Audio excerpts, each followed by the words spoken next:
welcome to Rapid Reviews Radio Podcast, episode 202. That's right, 202. I am your co-host, Kiley Wilde. Hello. I'm joined by my ever-present co-host, Pete Beckett. Hello.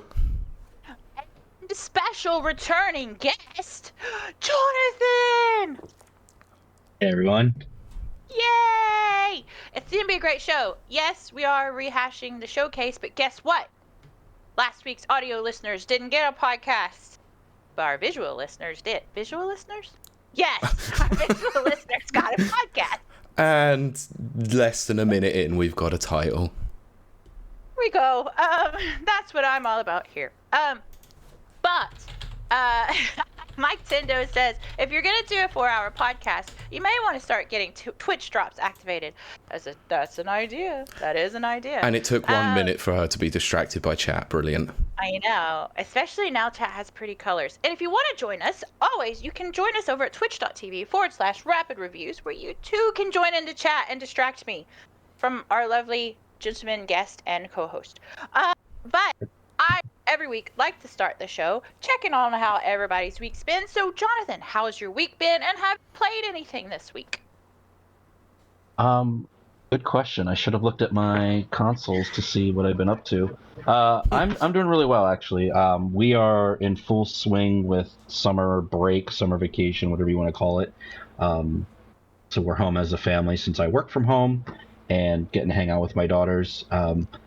My oldest daughter and I are actually watching Lost. She never has watched it before. She's 16. Oh, And so we're going through that. So we're in season 2, which those of you that have watched it, that's the Henry Gale, not quite Ben Linus introduction here yet, but we're in some of the good episodes that I like. As far as games I've been playing recently, and you can check out MikeTendo64.com for these, got to play and review Another Crab's Treasure.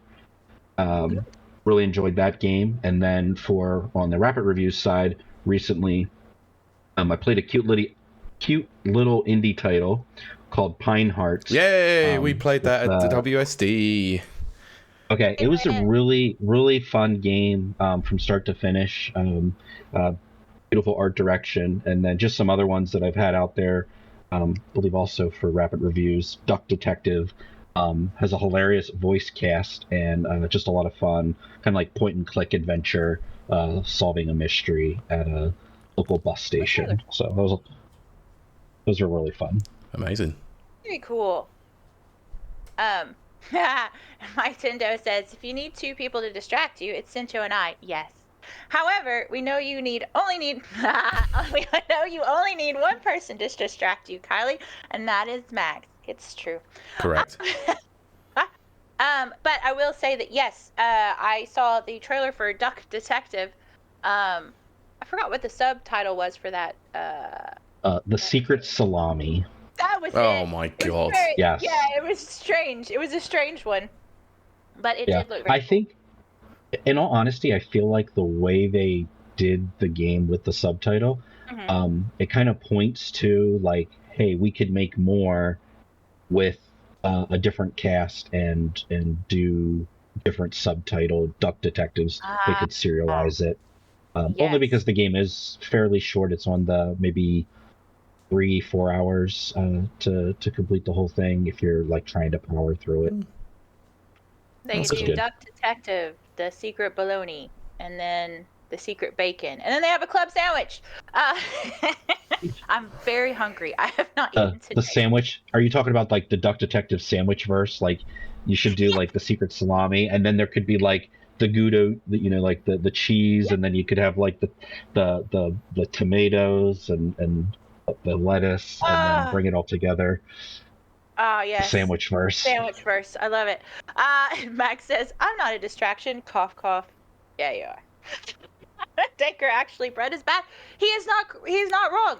Daker says actually bread is bad for ducks. I found that out last year. It causes a wing deformation. Deformation? I don't know how to say that word.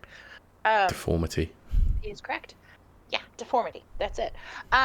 Anyway, yeah. So that actually sounds quite well rounded. And yes, please do go check out Jonathan's reviews on both Mike Tindo's channel, best friend of the show, and Rapid Reviews channel. I say channel. I meant website. Well, there's X-Plays, isn't there? Sure. Nana has arrived. Hello, how are we all today? Hello. Hello, Nana. It's good to see you. Oh goodness, if you ever seen the film About a Boy, bread is very bad for dogs. I'm pretty sure. Wait, I'm not confusing that with something else. About a Boy. If it was a movie about a twink, I definitely saw it. No, I'm kidding. But Jonathan says, well, a deaf detective wasn't eating the bread. There you go. Okay. Well, Pete, that brings us to you. How has your week been? What did you play? It's been a busy week. Work has been busy, but other things going on at home I won't go on about because that was long. But yeah, in terms of games played, I've played a lot, but not a lot at the same time. I'll get to that in a minute. So, the big one, finished up Paper Mario: The Thousand Year Door. Really fun game, really enjoyed it. It's a very faithful remake, barring a couple of little things. Whilst I said the last time I wasn't sold on the music, I think it does actually improve throughout the game. There's a lot of nuances towards the soundtrack, so yeah, big fan of the game. It's going to probably make my Game of the Year list at present because I haven't played a lot of games this year so far. But yeah, it's a fun game. That has now been passed on to my friend Kurt, so he can go and play it and we can talk about it at some point. So because of finishing that, I've struggled to find a game to actually want to sit down and carry on playing or pick up something new. So I did the thing that everyone does and scroll through Game Pass and downloaded a few things. So I downloaded Little Kitty Big City. Yeah, removed it after about 10 minutes when I didn't like how the controls were, so yeah, not a fan. It was one of look, Jonathan, I'm going to explain this. I had a really weird day where I was just trying to play something and it just nothing was clicking for me, so it might have just been not a great day.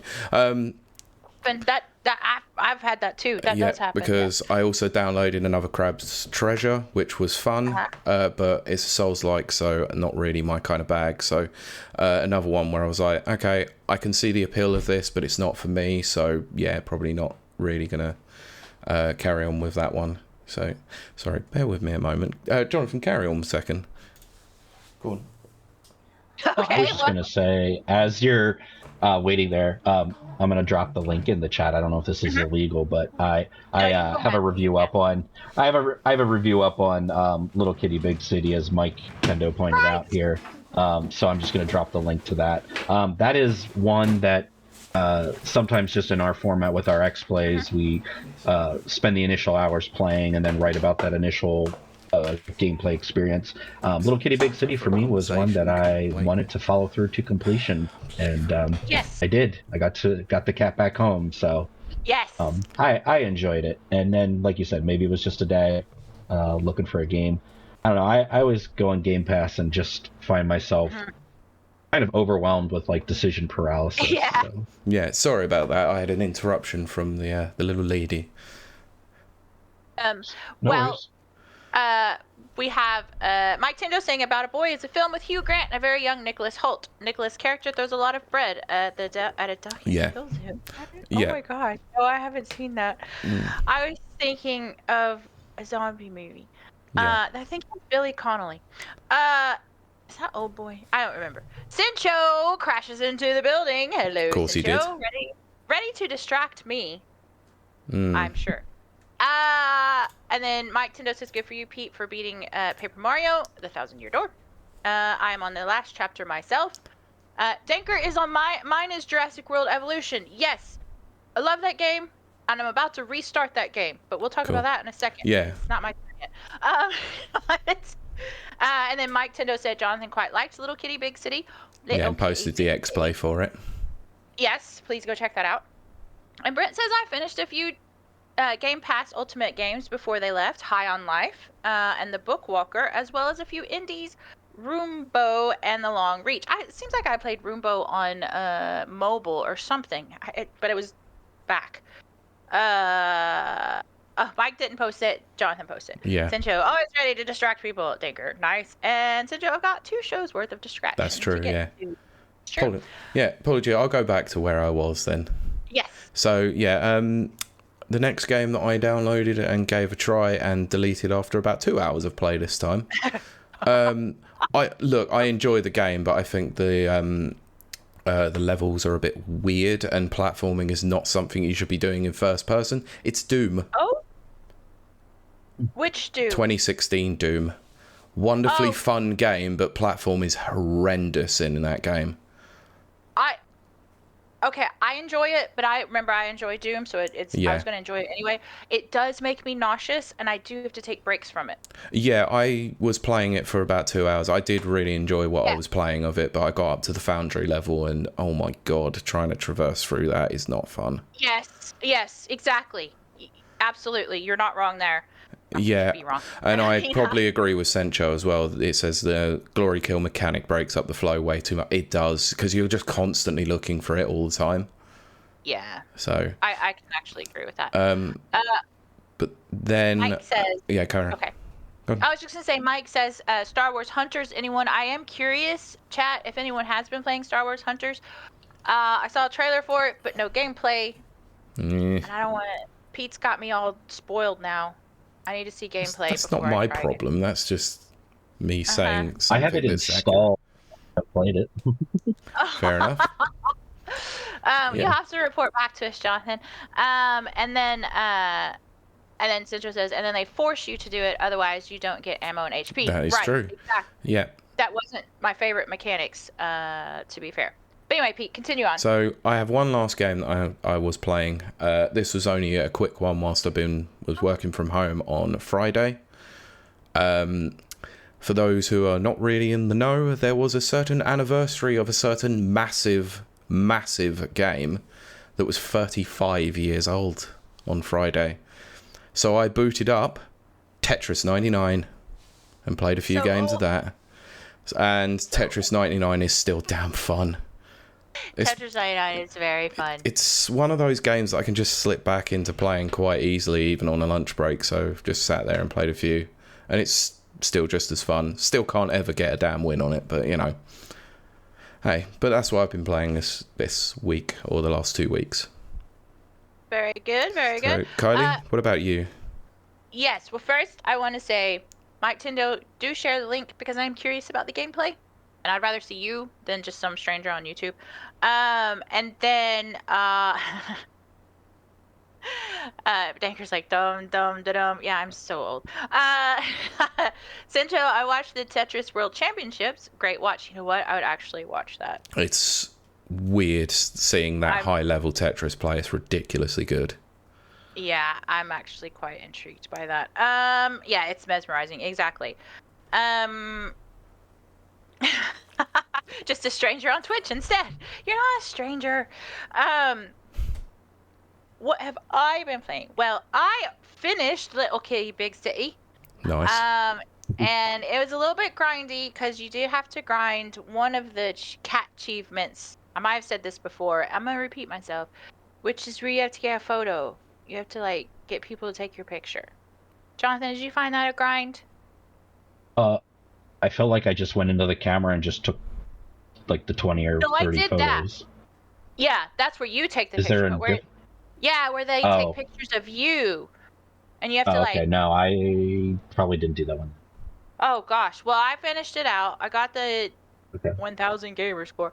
And that spurred me on to look for more games that were cheap and easy to get 1000 gamer score on. Which means I downloaded Unpacking. That thing. And it was really a cute little cozy game. I kind of liked it. Now, I had a talk with myself before where I said, Citro says, grinding achievements is not my fave category. Ugh. Good one. But Unpacking, I told myself, don't get OCD about it. It's okay. Yeah. Oh, you did. That first level, I started getting OCD about it. I shouldn't call it that. I got obsessive about it. I'll call it what it properly is. I got obsessive about it. And then I was like, if you continue this way, you will not enjoy this game, and you won't get the achievements. So, Jonathan says Kiley is easily pleased, apparently. Yes. So, I did it. I finished it, and I got all the achievements. And Nice. It was a nice little game.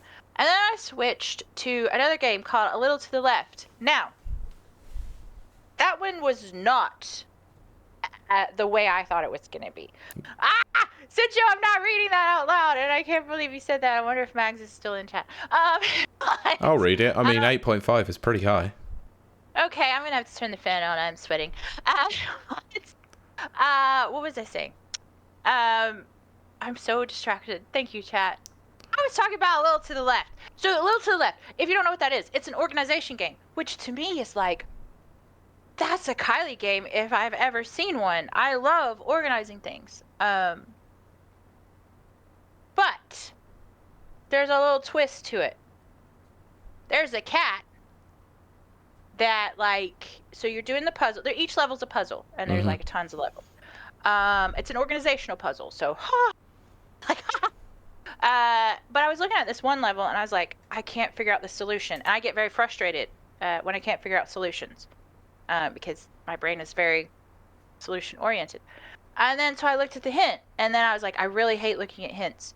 So I did it again, and then come to find out the cat stole one of the pieces, so you were never going to finish the puzzle at all. So I was already kind of annoyed. Then we went to this next level where you had to organize books on a bookshelf. Right up my alley. Great, I'll do that. I couldn't figure it out. I couldn't get it right. And I was just like, I checked the hints. It didn't make sense. Finally, I just was like, I'm going to look at the solution. I looked at the solution and there was no logical, like, solution at all. It was very random and I couldn't find a pattern, and I was like, okay, I'm done. So I am not playing A Little to the Left. Instead, I started up Far Cry 5. Oh, I noticed you were playing that actually when I was scrolling through Game Pass. Yes. So I started Far Cry 5. Far Cry 3 is my favorite. I'm ignoring chat, by the way. I will read you. I'm going to get through this. Far Cry 3 is my favorite Far Cry, but I've started Far Cry 5. I won Far Cry 6 over on Mags' channel, so I'll be playing that next. But Far Cry 5 is kind of cool. Is 5 the one that's set in America? Yes. With people that I'm pretty sure I'm related to. It's like rednecks and stuff. Oh, okay. Religious rednecks. Yeah. So I'm like, oh, I know that guy. It's my cousin. But they have this whole little section called Ultra Kill, which is where it just breaks up your game and takes you into this kind of dream world. It's kind of cool. It's kind of like a gallery shooting type thing, but I don't like things interrupting my flow. So we'll see how it goes. But that's where I'm at. I'm going to read chat now, and then we're going to move on to the meat and potatoes of this chat. Not chat, podcast. So, great. Max says, yeah, I'm here. So he caught the 8.5 comment. Thanks. Danker says, oh, yes, so many different solutions. Sinjo says, distracting Kiley, check. Yes. Yeah, that was in relation to making me cringe earlier where he put the checks as well. Excellent. My goal bar is too low at this point. I redeemed a glass of wine, which I will now do. Mike Tendo, not even the world's greatest limbo players can get under your show. Excellent, Mike. Excellent. Yeehaw. Nana says, I was going to say. Mike says chatcast. Yes. It's also possible for the episode title, so I'm going to have a few suggestions in there. Britt says, I didn't like the base game of Far Cry 5. That's another thing I want to mention, and then I promise we're going to move on. Far Cry 5, but I do like the DLC and the spin-off game. Okay, so, if you are a... Catcast. Makes me have so many ideas for a good show. Anyway, if you know anything about Far Cry, Far Cry 3 has this DLC called Blood Dragon. It's really awesome. It's very cool. It has nothing to do with Far Cry 3. No, it's that 80s neon aesthetic sort of. It's one of my favorites. It's crazy from what I've heard. Oh, Mike Tendo. So the DLC for Far Cry 5, besides the zombies, There's a zombie DLC, and there's a Mars DLC. What? There's some DLC that has nothing to do with the story. So, adjusting expectations for that. We'll see. Okay. I have a feeling that Far Cry 6 is going to turn out to be my favorite. And then Mags says, because it then ends the story of 5 from New Dawn. Yeah, see, it gets very confusing. Mike Tendo, Tendo said, I heard it was a far cry from previous entries in the series. Very good, Mike Tendo. You and Sincho are pretty much neck and neck on puns for tonight's episode. Although Danker got a good one in there too. So, that's enough chit chat. As I down this glass of wine that Sincho has redeemed, I'm going to toss it over to Pete and Jonathan, and they're going to go through a rehash of all the summer's Game Fest. And chat, please let us know your likes, your dislikes, what you're looking forward to, and predictions of whether those games are going to come out in 2025 or not. Anyway, Pete, over to you. Well, you might have introduced that wrong, because we're not just talking about Summer Game Fest. We're going to be talking mostly about, well, Summer Game Fest, or the Jeff Keighley event. I'm joking. Jeff Keighley's event. The Xbox Showcase that was on the Sunday that you can check out the live stream for that we did last Sunday. Yeah. And Ubisoft Forward. There were other presentations, such as Devolver, the devs, and I think it was PC Gamer and maybe Wholesome Games as well. Wholesome Games was in there. I actually didn't watch those other ones as well, so I can't really talk about those, but over the next week we might watch those and then come back to that next week potentially, so we can do that. Yeah, we didn't want the show to be massive in length, that's what she said. So yeah, we're just gonna... Mike just redeemed a hydrate, Pete. I've been hydrating the whole time, thank you very much. Thank you, bud. I'll take a drink for that. Jonathan's fine. Gonna hydrate. Yeah, it's fine. So so we'll start up with what was actually the shortest event in terms of length, which was Ubisoft Forward, which was on the Monday. So friend Mags did actually do a stream of this, as he is a co-partner for Ubisoft, so if you want to see that and his reactions to it, go and check out his channel and see that. But we're going to run through what was shown. So I was watching a bit of this during the week. Also, let me just say, I did not know this. Brent says, and the accessibility showcase. I didn't know Wholesome Games was this year. And I didn't hear about the accessibility showcase. So that's two things I definitely want to check out. Chat and listeners, I encourage you to please go check those out. Yeah. So I am not going to go through what was shown in the pre-show because I only watched the main show. I know there was a few other things in there. So show actually started out with Star Wars Outlaws. Now this is the open world Star Wars game where you play as an outlaw trying to pull off a score. So they went through quite a lot of the story cinematics, a lot of the story, went through some of the gameplay, showed the wanting system, some of the dogfights.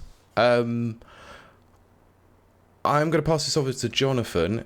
What did you think of this? So I will say I'm all on board on like Star Wars anything for a majority of games, TV shows, movies, etc. I just really enjoy that universe. Yes. I have still been hung up on some of the like facial talking animations with regards to Star Wars Outlaws that maybe my only hang up. Just like any Ubisoft game, or at least a majority of these open world style games, I always feel like there's like just way too much stuff to do for the time that I have to put towards a video game.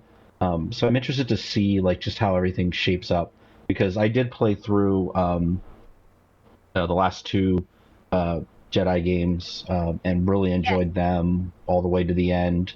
And I felt like they were more like, even though they were kind of open, they weren't really like open world, they were like open corridor or whatever you want to call it. What they call open zone, let's say. Or open zone, and very like, and had elements of like Metroidvania in them. So I'm interested to see just like how this game ultimately plays out. And just because of the again, time constraints that I have. I may be waiting, as many people often do with Ubisoft games, go on sale after like 3 months. So I might wait just to save myself some money. Fair So enough. I'm hyped for it, but not like day one buy for me at this point. Right. Yeah, Kylie, what did you think of this? Because I know you were sitting there watching Mags's stream the whole time. I was distracted by the host. No, I did actually watch the Ubisoft Forward and paid attention to it. I'm very, very, very, very hyped for Outlaws. Very hyped. It's funny. I made the comment, and I'm standing by this comment. It is funny to me that Ubisoft has some of the strongest games coming up in the future. And I know people are going to disagree with me, but Outlaws and Shadows. We'll get to that in a bit. I know I'm not going to talk about it, but I'm telling you, keep those on your radar. They're going to be strong contenders. And then Prince of Persia DLC. But focusing on Outlaws, I'm so hyped for this game. I'm not kidding. Because first of all, it's female Han. No, I didn't watch the movie, and I know people keep saying, watch the Han Solo movie. It's really good. Don't. See, I don't know. I'm so like, Han Solo is my favorite character in the Star Wars universe. Good. Don't watch it then. Okay. But I love the idea, and from what I've heard, the character in Outlaws doesn't look like Khaleesi or whatever in the movie. I don't care. All I know is this is a badass chick wearing a leather jacket. I'm there. That's all it takes for me. And she's got a really cute pet. So I'm kind of cool with that. Another thing that I'm cool with that people aren't generally, and I know a lot of people in chat aren't, what I do like about Ubisoft, I'm sorry, I like the map with a lot of things to discover. Like little places to go to and stuff. A lot of people are like, oh, it's too much, it's overdone, blah, blah, blah. I like it. And so this has a lot of things to discover, and it looked really like it was stuff I recognized. A lot of the newer Star Wars stuff, I don't quite recognize. And I try to fit it in. Look, midi-chlorians, I'm sorry. I tried to make that make sense. It doesn't. No, it doesn't. Disney got rid of it. So this is like a Star Wars universe that I recognize and I feel at home in and I feel comfortable in. And again, she's badass. But the thing that has sold it for me is the dogfights. I said this last year when we did the Starfield. Mm-hmm. We talked about Starfield. Was it last year or 2 years ago? I don't care. We talked about Starfield. We were so excited for it to come out. And then me and Kieran were like, we changed our minds. It's not that great. Because I was looking forward to dogfights. No dogfights in Starfield. Guess what? Outlaws has, I almost said a swear word, freaking amazing dogfights that I am just like, that's what I want. I just want that so bad. There used to be a Battlestar Galactica game out where it was just dogfights. And I loved it. This has that similar feel. So I'm very looking. Okay, I'm gonna have to read chat because Pete is groaning. No, because I know exactly what he's talking about from Acolyte, and it's Okay, hold on. I'm gonna read chat now. I have to. Matt says, "Give over, lol." No, everyone knows it. Mike says, "I wasn't a fan of the film. I keep getting told by some people to watch it and some people to not watch it." Don't watch it. It's terrible. Brent says, "Outlaws is the one game I decided to pre-order this year, as per usual. I know you were divided between which one to pre-order." Mike Tendo says, "And I quite liked Han Solo as a character. They did him dirty." Yes, True. They did him dirty in the sequel trilogy. And the only reason they did him dirty is because because Harrison Ford hates the character of Han Solo. Yeah, Kylie, best not to read what Mike Tendo said because Jonathan doesn't want spoilers. Don't. Okay. You mean the yeah, don't. Just don't. Okay, I mean, I've heard that part already. I know, but it's best not to say it. It's still if best you not guys to say get it. into Like, that should be the title of the show, Pete. I No. have to read it. It's not. Jonathan's already seen it. Yeah, it doesn't matter I still. know. I've seen No, it. because I don't want you to manifest it to actually being a thing that happened in Star Wars. I just still don't want to believe it. But it says, don't spoil Acolyte, please. Still would like to watch despite some of the things people are saying about it. You know, Yeah. here's the thing. I've been watching Futurama. Of course. For some reason, I have Disney Plus where I'm not supposed to have ads. They keep advertising that dadgum Acolyte before every episode of Futurama. Says, I almost said Fallout. Futurama, So, and I don't know why. hang on a minute. Have you been using my Disney Plus account then? No, I actually got my own, Pete, and I was laughed. I only did it last week. Goodness gracious me, I am deleting your profile then. It's like, no, Pete, I got my own. Because I was worried, because, they were cracking down. Yeah, I know Anyway. they are. So, said all that. Sorry. Glad you're still with us. But I am very much looking forward to Outlaws. That's probably my most anticipated game of the year.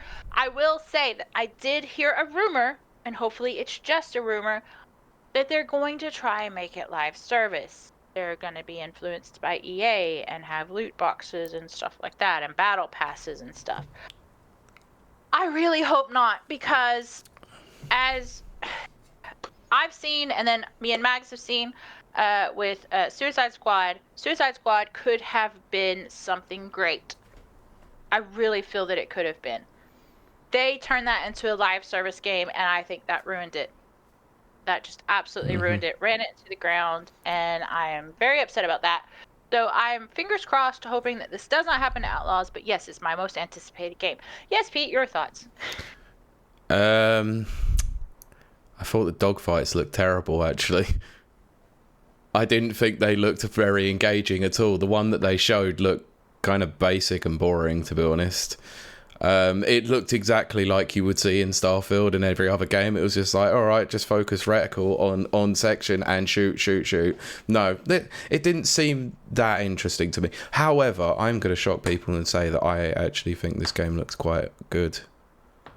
But the problem with this is that as someone who is a lapsed Star Wars fan and has nothing but total apathy for Star Wars, it's going to be very hard to get me interested to play this game and spend money on it. I think it's fair that you know that and you state that. I think that's very fair. Yeah. What I saw looked interesting. I think I was a little bit more sold on it, obviously, after watching the showcase, because when they announced it, I was just like, I don't care. After showing me some of the systems and some of the mechanics, I still think the shooting looks terrible, though. The general gunplay doesn't look fun at all. I'm going to agree with you there, Pete. Yeah, yes. There was a moment where she's hiding behind a box and she cannot even shoot. It's worse than Stormtrooper aim. It's awful, but the fact that it's an open world game, it's Ubisoft's real sort of strong suit, especially when it comes to Assassin's Creed games and stuff like that. So it will be interesting to see how it's done. I'm concerned about all the pre-order bonuses and stuff like that they usually do with Ubisoft games, and all that. Like I said, it's going to be very hard for me to get overly interested to want to spend money, but with a reduction or a potential copy in CEX after a couple of months, who knows? We'll see. I mean, yes, Mike. No, I didn't say I was excited. I said I was more interested.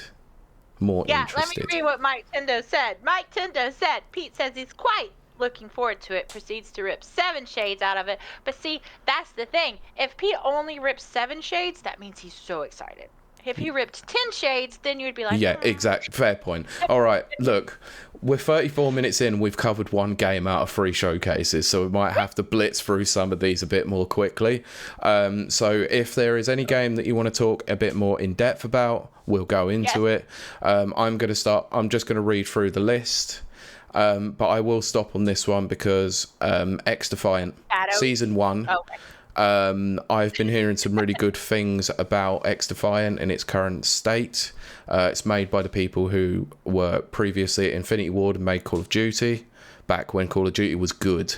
So this looks like the sort of game that I'll be picking up with friends and playing multiplayer, because we'll talk more about Call of Duty Black Ops later, and it's a ridiculous install size, so maybe if this one can get it down below 300 gigs, might be worth downloading. But Season 1 comes on the 2nd of July, and it's going to be playable on PC, PlayStation 5, and Xbox Series S and X. So Mike is going to have a shower, by the way. Just thought I'd interrupt Pete to let everyone know that Mike's going to have a shower and enjoy catch up. Enjoy your shower.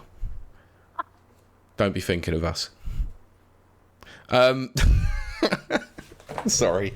Anyway, let's move forward. Anyone have any thoughts about X-Defiant? Let's move UB forward. I do want to try it. Mostly that. Okay. It's a looter shooter, isn't it? No, it's just a first-person shooter. So one of the things that it's a classic FPS. Oh, okay. Like kind of Twitch shooter. It's made very much like a Call of Duty sort of game. So yeah. But they did introduce a new mode that's coming, which is an old school classic for FPS players. Capture the Flag. That's from Halo. It was also in Unreal Tournament before that. You're right, Pete. Yes. Anyway, so next up, they showed off Season 2 of Skull and Bones, Chorus of Havoc. It's currently running.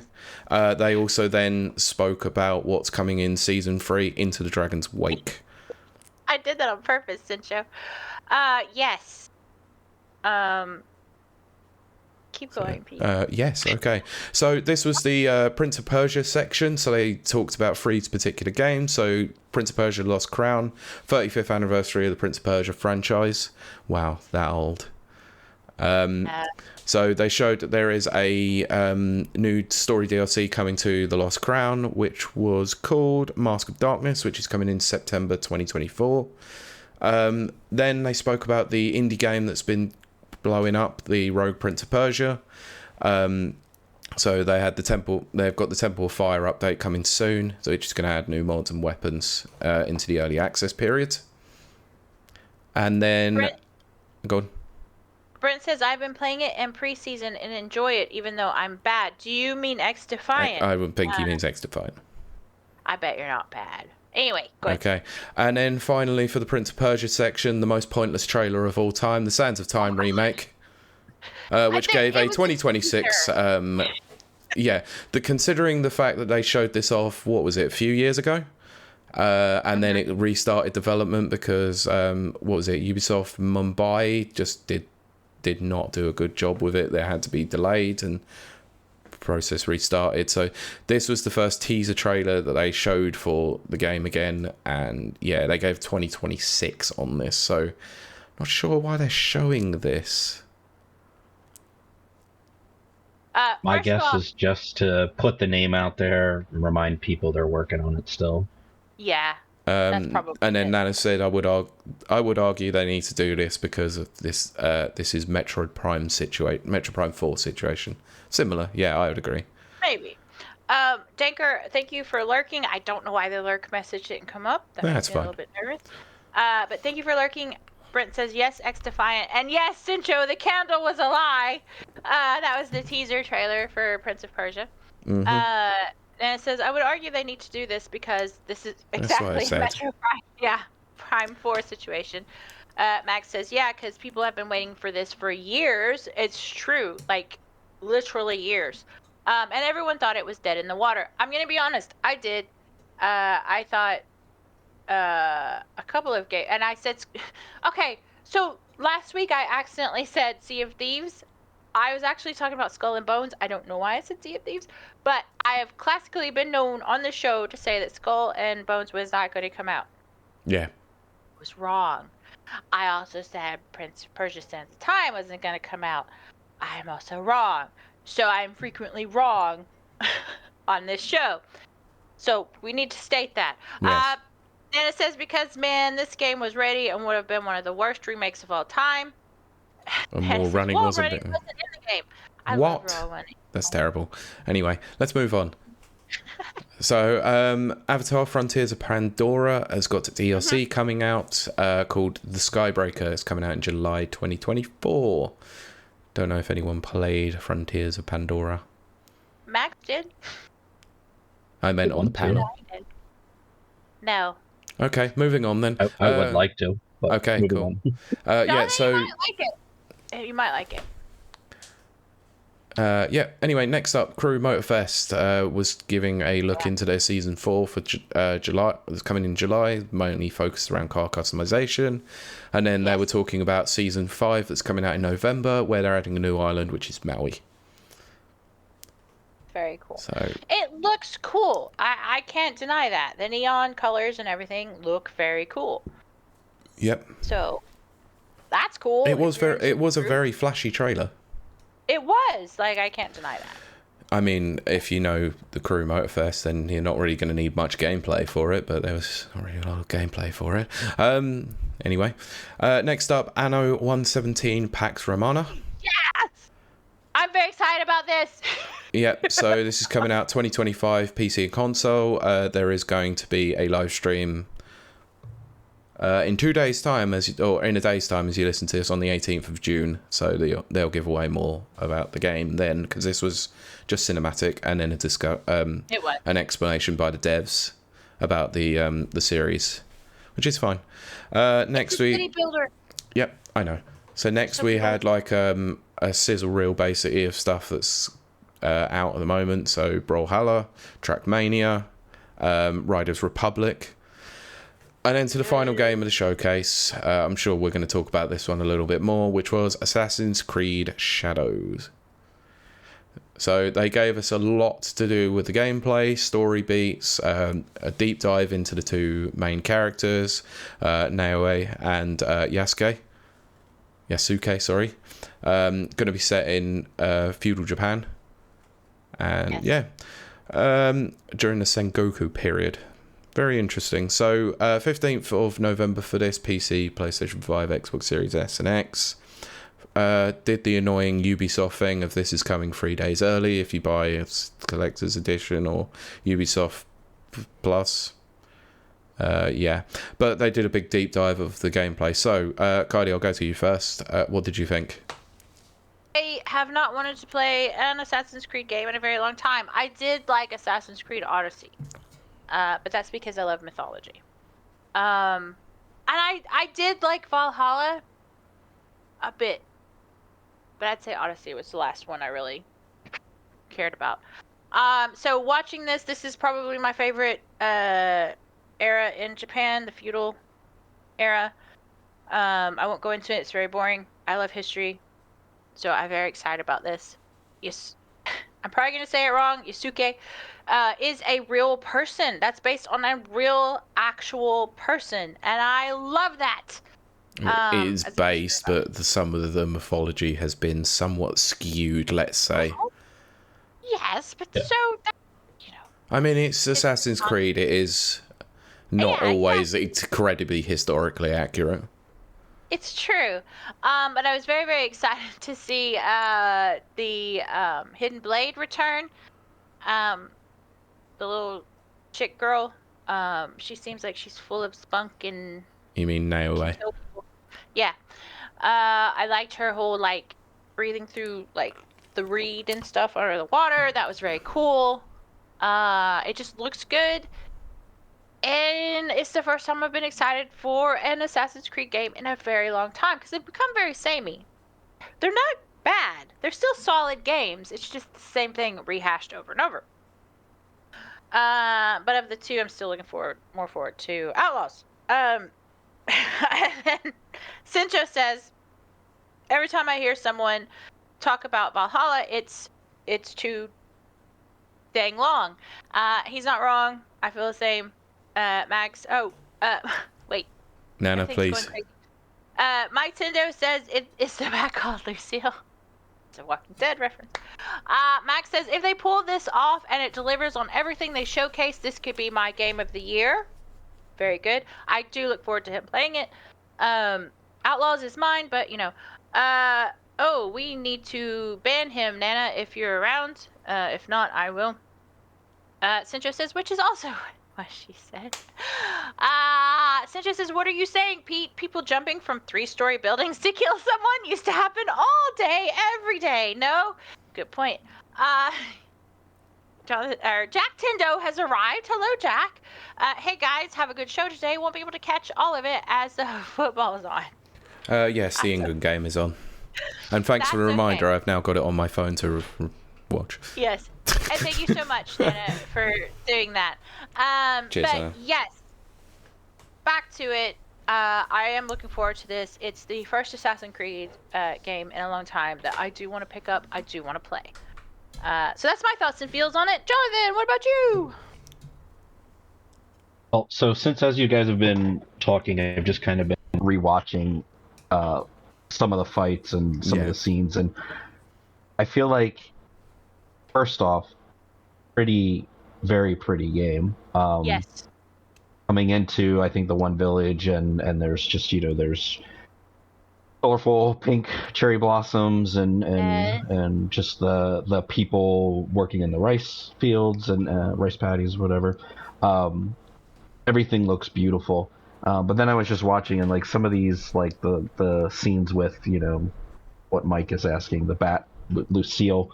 Some of the animations after he hits them and knocks them to the ground or whatever just look really janky. And I know it's a work in progress, as the little, notation at the top tells me. And I'm sure a lot of that stuff will get fleshed out. Was there a release date on this? I kind of forget. November 15th. I'm still just kind of watching. Okay, so hopefully, those kind of things don't make it into the final product, because I think that's very immersion breaking when stuff like that happens. But I took a little bit of a break. I actually haven't played Mirage. Yeah. And so I took a break from Assassin's Creed, and I'm thinking this will get me to play again, because I do find there's a lot of interesting stuff, just as far as like there was just a cutscene where it went to that black and white, like the Sumi painting style. I thought that was really creative in that kind of final kill of a target.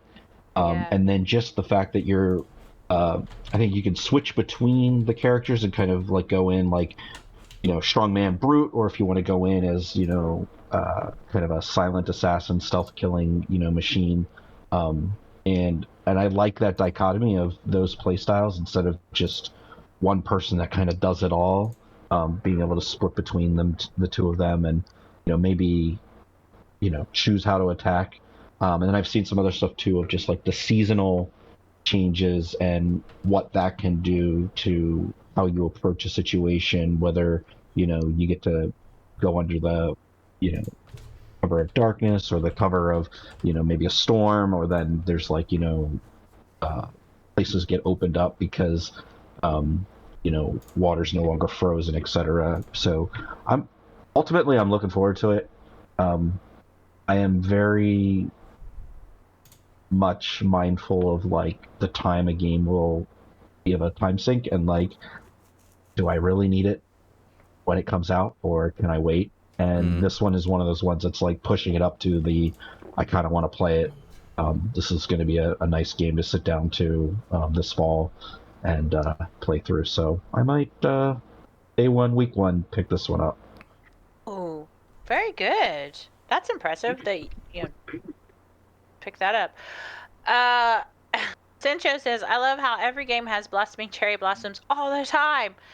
I actually do, because I have 2 cherry trees. One of them's Japanese and one of them's just some hybrid or whatever. They bloom for like 2 weeks. Amazing. So I like seeing them in games just because they're so beautiful. Yeah. And then Mike Tindo says, just in time for your birthday, Jono. And then Max says, Mirage is just okay. Exactly. I absolutely agree with that. I think it was good, but it wasn't very strong, if that makes sense. Yeah, I get that. Yeah. I hope nobody heard that, but my Windows Defender just popped up. Yes, Pete. So continue on so we can wrap this up. Oh, I have some thoughts about Assassin's Creed Shadows, shall I? Yes. Oh, gosh. Yeah, I know. So I haven't been sold an Assassin's Creed game for many, many years. I've fallen off them like since I think the third one. I think it's once again, it's going to be very hard to pull me back into this, but wow, they did a really good job trying to pull me back into Assassin's Creed, because this looked fantastic. The only thing that I will say about it that I didn't particularly like is Yasuke's combat. I felt it looked a bit clunky and a bit heavy, based on the fact that I have played other samurai games like Way of the Samurai from the PS2. I didn't think it looked any better than that, and this has been 20 years since Way of the Samurai came out. Thank you, Danker. But Nanoe's ninja sort of like stealth mechanics actually look really fun. Like the difference in gameplay does make it look very interesting, and obviously you'll have this branching way of doing things, of whether or not you want to go loud and heavy, or whether or not you want to go sleight of hand and silent and deadly. And the terrain itself looked really nice. I'm with Jonathan. Some of the stuff still looks a bit janky, so hopefully, being a work in progress, it'll be ironed out by the time it comes out. But yeah, they've done a real solid job of selling me on a game that I had no interest on before. So yeah, good job, Ubisoft. I never thought I'd say that. Oh, heck yeah. Sinjo says, bring Tenchu back. Tenchu was my favorite game back on the PlayStation era. Yeah, but then because it's FromSoft, it'll just be a Souls game now. Now it would be, but back then it wasn't. You were jumping from rooftop to rooftop. I know. They would never make it quite the same ever again. No. But... Can I interject real... Oh, go ahead. Absolutely. Okay, so one of the things as I'm watching... how do you say the girl's name again? Naoe.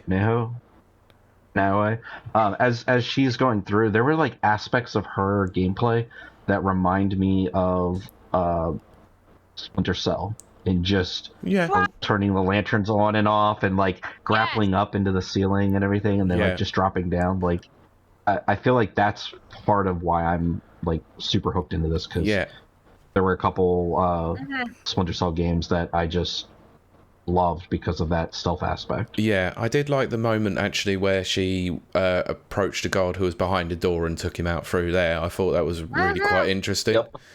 That was so that just came up on my video. Yeah, it's really cool. So I'm interested. But anyway, that was Ubisoft Forward. I thought it was not a bad show. It was just okay. Well, I will say this. I mean, obviously, watching it from Mag's stream, who was a co-streamer of it, he got a lot of special background footage and stuff like that we then watched and looked at. So we got a deeper dive into it, and the work that they've put into Assassin's Creed Shadows. I'm telling you guys. I mean, I don't have to convince you to, but keep your eye on it. I cannot believe, I said it a while ago, I'm going to say it now, I'm going to say it a million times in the future. I cannot believe Ubisoft has some of the strongest showings for this year and next year. I am actually stunned at that, but I am still looking very forward to this. This is definitely a labor of love. They've put so much work into it. It's just a beautiful game. I do think that they will work out the clunkiness, because I can kind of see what you guys are saying. I really can. It's not as important to me, but I can see what you're saying. Yeah, I do think they'll work it out. Yeah, I just think the Way of the Samurai series, if you haven't played Way of the Samurai, go and play it, because those games are incredibly good.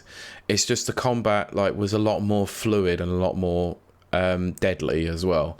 It just felt like, to me, like one swipe of the sword in this, and it was like, oh, you've got a health meter, great. Whereas in Way of the Samurai, it was like, you cut someone, you really are going to make a big difference to them. I do like what Danker said, which is that was my nickname in college, silent but deadly. Brilliant. I'm the opposite. Kylie, spray and pray, loud in your face.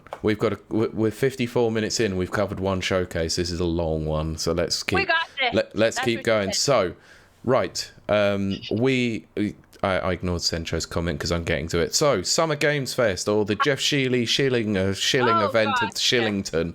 No, I'm joking. Right, so this one was a few days before the Ubisoft Forward. I think it was the Thursday, and this is basically what's kicked off the Summer Games Fest, or what we are affectionately calling Faux E3. Yeah. Exactly, Mags. Maybe. We'll talk about it. Was it Friday night? Oh, it was Friday night, yes. Thank you, Mags. It was Friday night because I watched a piss-poor England game before that. He hasn't watched it on catch-up. Yes. Anyway, so this is where I'm going to do something against the grain. I am going to commend Jeff Kiley for his speech and the way that he opened this showcase up and talked about the industry layoffs and said that we need to do more to make sure that people keep jobs and all that, and realise that 8 out of the 10 games from the best sellers this year, or the highly rated ones, have come from independent studios. And fair play. Yeah, he's did a great job on that one. Actually, someone who decided to call it out, because we might get to this, but Phil Spencer, Sarah Bond and Matt Booty were notoriously quiet about their particular studio shutdowns in the Xbox showcase, so screw them, and well done Jeff Kiley. This is the only time I'll probably ever say it, because Pete, you've been clipped. You've been clipped giving praise to Jeff Kiley. Look, I'm one of these sorts of people. I give credit where credit is due when they do something good. And he did good for once. Until that article came out about how much he was charging people for the trailers. I know. He's got to make money somehow. But anyway, I know. Right. Anyway, let's move on, because I think there's going to be a few games that we will talk about in this one particularly, whether or not they're positive or negative. So, the showcase started out with what would have had been leaked beforehand or rumoured very heavily. Lego Horizons Adventure. So talk about this. So we will talk about this. So this is a game that is coming to. This is co-developed by Guerrilla Games and one of the Lego studios. I can't remember which one. There was a lot of furore on the internet, basically saying how this was Lego's decision to put it on the Switch. Incorrect, because this is co-developed by Guerrilla. This is a PlayStation studio. So this is, like I said, PC, PS5 later this year. It is a co-op adventure set in the Horizon universe in Lego. So this one was not a surprise because it'd been rumoured. But Jonathan, what did you think of this? And will you be picking it up on the Switch? I'll be picking it up. I don't know if I'll pick it up on the Switch, partially because as pretty as this thing looks, I feel like it's going to be a PS5 play for me. Which means if there's co-op, which I think there is, I have to buy a second PS5 controller for the first time since getting my PS5, because either my wife or my daughters will play along with me. I was just rewatching the trailer, and I think, my one big concern, and I think I've heard this from other people too, is just like Lego games tend to be character driven, where you're getting, swapping in and out of different characters, you're playing as different people, whether it's like Marvel Avengers team or X-Men characters or Harry Potter characters, Lord of the Rings characters, etc. Yep. You're switching through all those. And aside from Aloy, there's maybe like 4 or 5 characters that stand out to me as like notable names of characters that I interacted with that I want to play their, as their Lego character. So it'll be interesting to see where the longevity of like collectibles, is it characters, or are you just changing out Aloy's arrow kits and weapons that she's using, or I saw there was like a shark gun or something like that she was launching at somebody, but I think it looks beautiful. There's no doubt about that. Whether it comes out on Switch in my hands will maybe depend on a certain Mike, last name Tendo, super surname 64. That's where I stand. Okay. But I definitely want to play it. Okay, Cardi, go on. Well, I like what Mike Tendo says, which was, what was the public opinion on how Aloy looked in the game? A bit blocky. Things that can be a bit critical on a woman's appearance in a video game. Yes, again, hearkening back to when that was a thing. They were like upset about peach fuzz on her face. Okay, I'm gonna say what. Very good, Central. I'm gonna say my thing And then you guys feel free to correct it in every which way. I'm confused. I know it's easy to confuse me. I'm confused. I get Lego games when they do movies. I love Lego Star Wars. I love Lego Indiana Jones. Lego Batman. I like Lego Batman. I've never read nor seen Harry Potter, so I can't speak to that. I've also never played the Lego of it. It's just not my thing.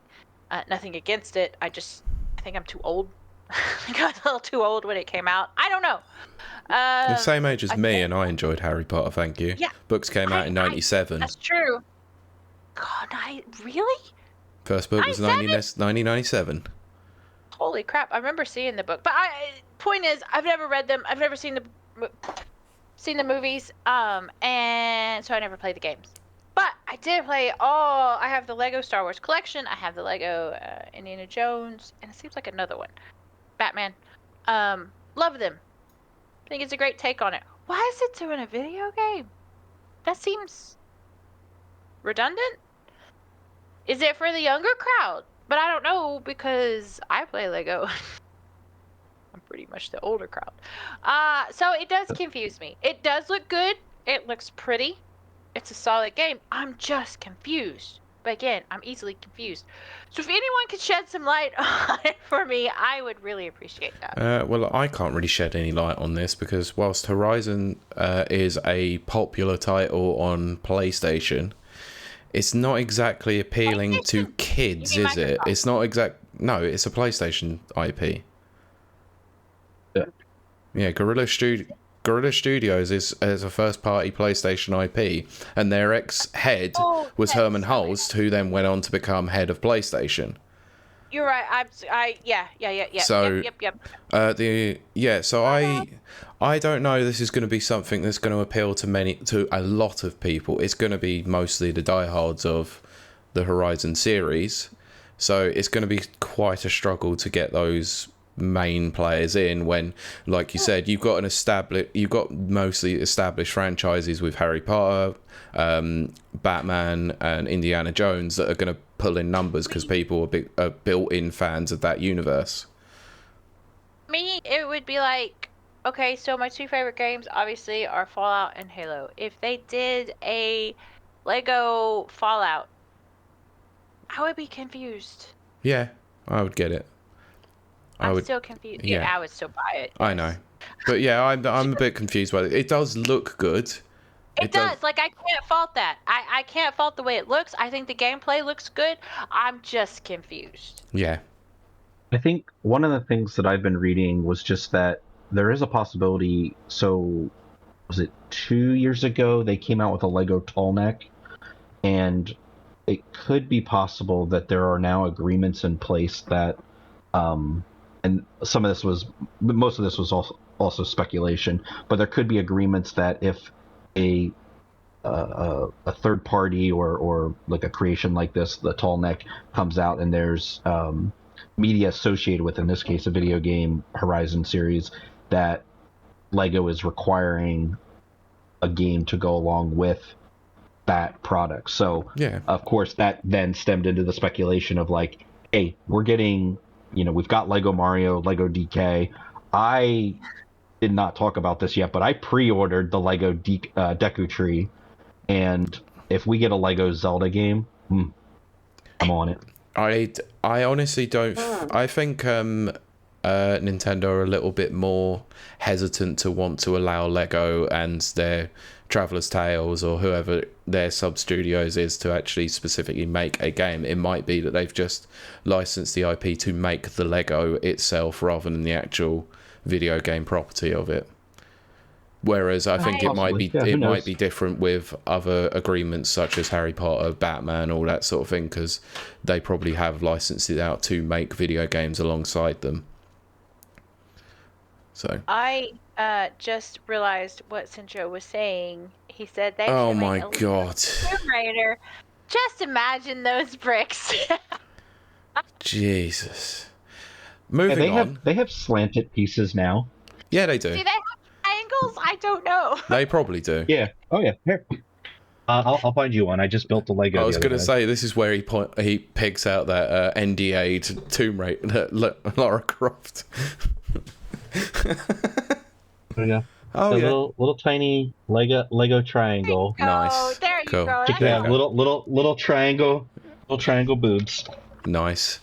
Anyway, shall we move on so we don't keep talking about triangle boobs? Yeah. Right. So the next. I just am confused. Just let me put that. I know. Anyway, so so next up was No Room in Hell 2. So this was made by the Chivalry devs. Didn't really have much to say about this one. Jonathan, the next game, I know you've got a lot to talk about. Harry Potter Quidditch Champions. Well, first off, I want to say I didn't know there was a No Room in Hell 1. No, I didn't either. I'll need to look that up. Yeah. Quidditch Champions. So, you just want me to talk about it? Yeah, carry on. So I played and to review the Harry Potter Hogwarts Legacy game. Oh yeah. And one of the big omissions of that was no Quidditch involved there. And so it was speculated that they were going to. I feel like just the idea of so I feel like the idea of a Quidditch game coming, has been out there for a while.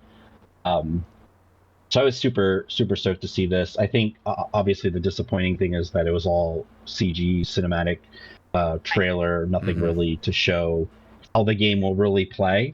And so I think that's something where, obviously in the book or in the movie, it's written out or scripted out, like what's going to happen. And so turning that into a game where there's interactions and you're, maybe, obviously like clubbing each other, knocking each other around, and then trying to score points. I think it'll be interesting to see how that plays out. If it'll be like Air Stalker-ish or, some kind of mix of that. But I'm excited to see. I just would love to see gameplay. I think that's my biggest hang-up is hyped, but, with a little bit of trepidation because there just hasn't been any gameplay yet. Yeah, interesting enough, the podcast I was listening to, the Side Scrollers, they actually, one of the people on there had been doing playtests for it since, I think, 2020, sometime in mid-2023, and said that it was very early in development. It said it was okay, but not brilliant, but, it's... And there's been a lot of videos that have been taken down as well. Yeah, and I feel like in the trailer, they also showed, almost like a FIFA overhead view style, and I don't know, to me that's kind of confusing because I feel like then is it just more like, again, aerial soccer in that way. I get that. How is it really going to play? Like, is it going to be behind a camera, like behind a player sort of thing, tracking one person, and then I don't know. I'm not sure how it's going to work, to be honest. Yeah. So, but yeah, that's coming out September 3rd. So PC and console. Next up, a one-man development developer who was the person who made Choo Choo Charles. Their new game, Cuff Bust. Yeah. Which was a 20-person online jailbreak game. I think it's cool for a co-op game where you can trick your buddies. Yeah, this was an interesting trailer, but not. If I got given a code for it or got it or someone bought it for me, I'd play it just for a laugh. But I don't really think it's going to be that great, to be honest. Play it on a community night on Mags's channel, and that's the extent of where and when I'd play it. Sure. Outside of that, I wouldn't play it. Let's move on. Star Wars Outlaws trailer showed Lando, but we're not going to talk about that because we've already talked about it. So next up was a Serene platformer from the... it was Neva. So this is from the people who made Grease in 2018. Looks okay. Looks all right. Didn't really... I would imagine it's sort of another sort of platformer, isn't it? In a very similar style to Grease. So that's your Yeah. Thing. Next up, unfortunately leaked before the show, Civilization 7. New entry in the series, but it is coming day and date to consoles in 2025. So, yeah, fine. Right. Whoa. Mike Tendo said, funny to be talking about that when a group of 20 thieves robbed a jewelry store in the U.S. Holy Damn. crap, I need to read about that. Was it a That cuff wasn't me. bust? I was on a podcast. Anyway, next up, Black Myth Wukong got shown off again. They didn't really show a lot about it, but then revealed the collector's edition. A Monkey King! Yep. Next up, open world survival game, Once Human. July 9th, that. Then this is where they had one of the developers from Atlas come out to talk about Metaphor ReFantasio. Talking about the 40 different job systems and the huge amount of characters that are going to be shown in this sprawling RPG from the creators of Persona. Yeah. I didn't mind this. Probably not going to be my kind of game, but for RPG fans or JRPG fans, looks very interesting because I think that's one of the things from classic JRPGs that people miss is the job system. So yeah. Anyway, this one was a dud because they spoke out and showed off Batman Arkham Shadows. Yeah. Exclusive for MetaQuest 3. Yeah. Have one. I was gonna say, Jonathan, what are your thoughts on feels on that? So I've seen some more gameplay for it, and I'm still like holding out that it's not just like there were these like slow down moments of like rhythm based punching almost of like punch one, punch two, and while I'm not a skinny dude and could use all the VR exercise in the world, I don't really want my Batman game to feel like that, and so I am. And I think I wrote in our document, I think I put it in the document there that we are looking at, but I'm still like holding out for like more footage or hands-on. Like if Meta wants to send me a code, you know where to find me. Oh, good. You only have to wait a couple of months because it's being shown at Gamescom in August. Yeah. In full. Totally going to that next year. But I will say, just like Assassin's Creed, that came out on the Quest, like, the headset could use some really, strong titles that are well-known IP, and I think Batman obviously is a well-known property, and having that on the Quest, there is like a Batman experience that's PC VR. I don't know if it came out. Yeah, it was. VR, was it Arkham VR? Wasn't it? Yeah, it's just something very simple. But I think it's like maybe an hour of like an experience where you get to like throw a batarang, beat a couple people up, put on the bat suit, dance like a weirdo in a mirror. Cool. Everything Batman does. Yeah. So now for me, this would have been awesome because obviously a return to Arkham is great after Suicide Squad screwed pooch with Batman. Let's just say. But obviously being MetaQuest exclusive kind of doesn't help in being able to get it to as much of the audience as possible, especially since PlayStation just announced that their VR2 headset will have a PC adapter. So it seems a little bit strange that they're keeping it exclusively to MetaQuest. Yeah, and I think it's also... Is it also just MetaQuest 3 only? It's an exclusive.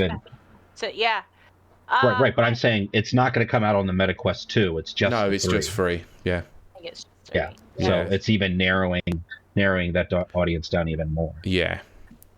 Mike Tendo says, ask a actually very good question. Is Arkham Shadows the game Roger Craig Smith is doing the VO for? No idea. I actually don't. Normally I know this. I actually don't know specifically because it's on MetaQuest. Sure. Danger says, yep, so already Quest 2 exclusion beginning. Yeah, they want people to migrate to MetaQuest 3. And I'm going to be honest. Go ahead, Jonathan. It's not the first exclusive. There was Townsman Townsman VR, I believe, which was like a strategy building game it was on PC VR, but I think it was Quest 3 exclusive as well. Sure. Still hesitate for two reasons. One, I don't do VR that well anyway because my eyes are weird. I can't do VR anyway. Yeah, but second of all, I've said this before. This is not a surprise, but MetaQuest I get kind of nervous about because they make you connect your Facebook account, and then you can have a Meta account, which is slightly different. I'm so weird about that. Yeah. Once I get over that, I'm sure I'll get it. But that's what makes me. And then of course the lack of games. Let's be honest, there is not that many games out there. No. There is a game this is totally off topic. I don't care. Tangent time. There's a game I really want to play. It's like you're in a whitewater rafting thing. I really want to play that. Kayak VR? I think so, yeah. It looks really Kayak Mirage, I believe, is. It looks so cool. I want to do that for real life too. But anyway, Pete. Okay, next up, Tears of Metal, medieval hack and slash co-op roguelike. Fine. Now, this is where I have a problem with most of the articles that have been written about this and most of the discussions that have been had about this, because nobody has mentioned this at all in any of their write-ups. Only when you find it down further on the page. There was a big update coming for a game for Season 2, which is Street Fighter 6. Now, I'm not saying this just solely based on biased reasons because I like Street Fighter. But they announced the 4 characters that are coming to Season 2. And, I was messaging Sencho whilst this event was going on and we were getting a bit hyped. So I'll talk about the last 2 characters first. So we have Elena from Street Fighter 3 coming back, and we have M. Bison, but M. Bison is a very different M. Bison this time. Now, I'm a bit disappointed about Bison because legacy character now charging money for again. Pete, that was my first thought about you. And Sincho. It's a legacy character. How's Pete gonna feel about this? Yeah. And yes, Nana is right. Bison is coming out very, very soon. His gameplay trailer came out a day later. And oh my god, he looks like a menace. I'm very excited, obviously, about that. But there were 2 other characters that made me think something very different when they revealed them. We have Terry and Mai from King of Fighters. Yes, that is true. Again. Which thought about for me. I actually thought when they were showing off the cinematic for it, because they showed an anime trailer that didn't show Terry straight away. First of all, they showed Luke and Jamie playing a game. I actually thought this might be an announcement for Capcom versus SNK 3. Oh, right. But this now leads on to the fact that now King of Fighters, or SNK themselves, have announced there is a special character coming to King of Fighters 15 as a result of this, which is obviously going to be a Capcom character. And Sencho's right, everyone thought it was Cody for the first few seconds. But to have Mai and Terry in Street Fighter as guest characters it is obviously the fact that, first of all, Capcom and SNK have not worked together since the very early 2000s when there was a contract for Capcom versus SNK, Capcom versus SNK 2, and obviously SVC Chaos that was made by SNK themselves. I'm massively surprised that this even happened, and I honestly think that this is the building blocks for potentially. I do think that there is going to be another collaboration between the 2 of them where they're, like with Street Fighter Cross Tekken, Capcom versus SNK, there could be another crossover game, and I think Capcom versus SNK 3 is now a very real possibility. talk about it now, but they also did a Fatal Fury. We're getting to that in it's a few games time, but yeah. Yeah, I've Exactly, Jonathan. Exactly. yeah. Honestly, if they did a re-release of CVS 2, I'd be happy, but I wouldn't be surprised if we'll talk about Fatal Fury. If Fatal Fury City of the Wolves comes out and is popular and plays well, I don't see there not being a reason why Capcom and SNK could team up again and make another game. But yeah, Terry is coming out later on in the year, but Bison is first, and then I think Mai's last, and then it's Elena before her. But yeah, so that was a hype as hell trailer. I thought it would be. Right, so anyone who that's the Street Fighter portion that taken care of. Next up was Dragon Ball Sparking Zero. Now, for those who don't know, the Sparking series was actually the Budokai Tenkaichi series in the US and the UK. So this is the first return to the Budokai series in many years. Budokai. Yeah. October 11th got some gameplay for that. It looked kind of cool, actually, as a return. Next up, Delta Force Hawk Ops, global PC alpha coming in July. That, if I remember correctly, will be at TwitchCon. Cool. So you can let us know more about that when you go to TwitchCon. Two. Yes. Right. Awkward silence in the chat. Budokai. Yes. Yeah. Next up was like you alluded to, Fatal Fury City of the Wolves. This was already kind of revealed, but they showed off some more legacy characters coming to the game. They revealed that it's out in 2025. First thoughts was this looks like very much Street Fighter 4 in terms of its art style. Looked kind of cool. And yeah, I'm a Fatal Fury fan, so of course I'm going to be playing this. Of course. Right, so I won't talk more. So I've had my fighting game section. Let's move on. Right. Battle Crush coming to early access in June. And then Mecha, like I said, just stop me here. Stop me at any point if you want to talk more about any particular game. So Mecha Break has got a closed beta coming in out August of 2024. I just want to say, I really do like mechas.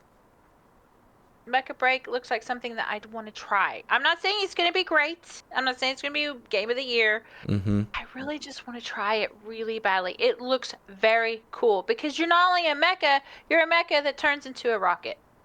Yeah, it did look kind of cool. A jet type thing. I did look at this and I thought, I haven't played a mecha game since Zone of the Enders. Yeah, yes, exactly. So, yeah, fair enough. I know, obviously, Armored Core Fires of Rubicon came out a couple of years ago, but I wasn't overly sold on it, to be honest. Right, next up, Blumhouse Games. Who are Blumhouse? Blumhouse is the horror film studio that have now moved into games. Yeah. I think what Sincho said, sorry. What the F? I step away for 30 seconds and miss some booty Kiley thing? Yes. Yes, we were talking about Budokai and she said booty Kai. Yeah. I did. Anyway. Blumhouse Games have revealed the first slate of indie horror games that they are publishing. I do want to talk about this if we can. I'll do it very briefly. You can. Can't do anything briefly. That is true. Time. The truth is, I am not sure. I'm very hesitant. I'm always hesitant when outsiders try to develop games or whatever. There were 2, I think it was 4 that they showcased. Or it was like a few. It was like a little chunk. There were 2 that actually looked decent. But I'm still very hesitant, and maybe that's all on me. And my kind of prejudice. I'm not sure how that's gonna. I just don't know. There are 2 that I want to play though, but I don't know how I feel about it. Mike Tendo says Blumhouse films are usually pretty good. You know, they are. I like their films. Don't get me wrong. They are very good. But there have been a few films that have been a bit meh. Yeah. Yes. Pete, do you have thoughts and feelings? Jonathan, do you have thoughts and feelings? I don't have any thoughts and feelings on this. I need to wait and see what the actual games are going to be. Yeah. I will often try a horror game, but a lot of times I nope out because I'm a wuss. Just being honest. Fair enough. Yeah. I don't need to be scared. I've got 2 daughters that are teenagers. There you go. I have an affection for it. No, I won't go. Okay. Right, Dave has just come in and says, Pete has no thoughts or feelings. What's new? Runs. And he just missed the big section where I just spoke about Street Fighter 6 and Fatal Fury. So go away, Mr. Johnson. Special place in my heart for Blumhouse films. Yes, that's the first movie me and Max watched together. But besides that, I'm still a bit nervous about their game development. I'm hesitant, cautious, but I'm going to attempt it. Does that make sense? Probably. Yeah. Yeah, thanks, Sencho. Yeah, it's one of those things that I'm just like, Mike Tendo says Jonathan has a whole neighborhood full of boys to be horrified about. Is that because they're after your teenage daughters? No, they could care less about boys right now. Okay. Very good. They're in their books. Good girls. Good. Boys are very distracting. Cincho says hashtag feelings. Mike Tendo says he has no time for horror games. But yes, Pete. Right. So where were we? Yes. Next, Blumhouse games. Yeah, I just need to see something first before I make judgment on it. So they announced the titles, and that's fine. Right. Next up, Mighty Morphin Power Rangers Rita's Rewind. Jonathan. Okay, let Jonathan go first. I will say I have fallen back in love with like these little team, like 4, 5, 6, 7, 8. I think the one Ninja Turtles game goes up to. Yep. These little arcade button mashing, everybody's together kind of fighting. I was a Power Ranger kid coming home after school watching Power Rangers, so I would probably be looking forward to it just for the nostalgia sake of things. I don't know that I will necessarily pick it up. There's some interesting like on rails shooter type stuff, driving kind of into the screen stuff, which is nice mix up of gameplay. Just be interesting to see like how it all comes together, because it seems like there's side-scrolling fighting, the forward motion, on rail stuff, and then there's like the mech, coming together and fighting, kind of giant boss battles. So I think if anything, it's doing some unique things. With it being Rita's Rewind, and this is just maybe I missed it. Is this based off of? Is this a remake from an older game? I don't know if it is. I think it's one of these sort of like Turtles game, Shredder's Revenge and Streets of Rage 4. It's like a retro revival sort of co-op platformer. Exactly. Cincho says it's a beat 'em up like TMNT, which is Shredder's Revenge, not a fighting game. Yeah, because Mike Tendo asked about. I know it's not a fighting game. Yeah. It's a throwback. So a retro revival, as Pete was saying. Okay, I just didn't know if like with Rewind being in the title, if it meant it was a remake of some sort. It was also Sencho's comment was more aimed at Mike Tendo because he was asking about Battle for the Grid. Oh, right. Yeah, one of them is actually a fighting game. So Kylie, what did you have to say about this? I first of all was immediately struck by the similarities between Shredder's Revenge. Of course I was. I spent so many quarters, yes, I'm American, quarters at Pizza Hut playing Shredder's Revenge. Well, you couldn't have done. You meant Turtles in Time. Turtles in Time as well. Shredder's Revenge only came out recently on the Switch and other consoles. Oh, It's Turtles in okay. Time was the arcade game. Wasn't there one before Turtles in Time, though? There would have been, yeah, but not Yeah, there Shredder's was Revenge. Okay, fine. I got the names wrong, but it's before Turtles in Time. The Manhattan Project. Or whatever that was called. Oh. Yes, that. Hyperstone. Is it Hyperstone Heist? Ooh, I don't know. I think it was called the Manhattan Project. But it was so reminiscent of that, and I was instantly taken back to that Pizza Hut lobby. I played that. And the red cups. Danker says of our crawl, it's because it's Robo Rita from the special from last April, and that involved time travel. Yeah, exactly. Oh, okay. Mike Tindo says, I know the one you mean, Kylie. Yeah. Mags is correct. Yeah, the Manhattan Project. Yeah, that was Turtles 2, the Manhattan Project. Okay, so I thought it was Manhattan Project because I knew Manhattan Project actually meant something else to adults. But to me, it meant Turtles at the time. And I just remember the smell of pizza. Oh, I miss those days. And then there was an FBI warning before. Anyway, the old classy FBI warnings that winners don't do drugs. Don't do drugs. And it was on that. It was 4-player, but I only played by myself because I didn't have friends. But I ate a lot of pizza. But the point being, Rita's Revenge feels like that. And Centro says I spent $15 in quarters on Shredder's Revenge. Jonathan says I stopped watching Power Rangers back in the 90s sometime, but this game brings back some good memories. I only would... Okay. So, before Mighty Morphin Power Rangers, there was...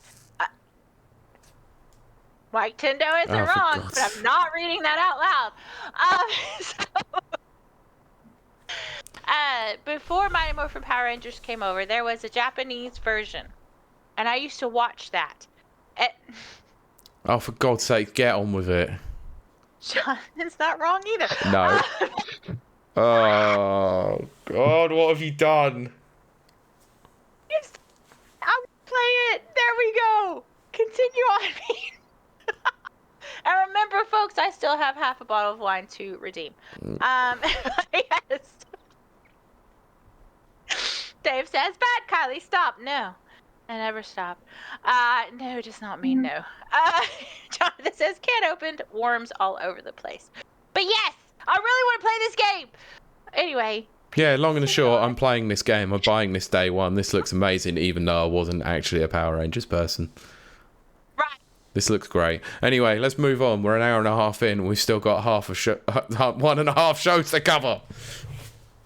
So...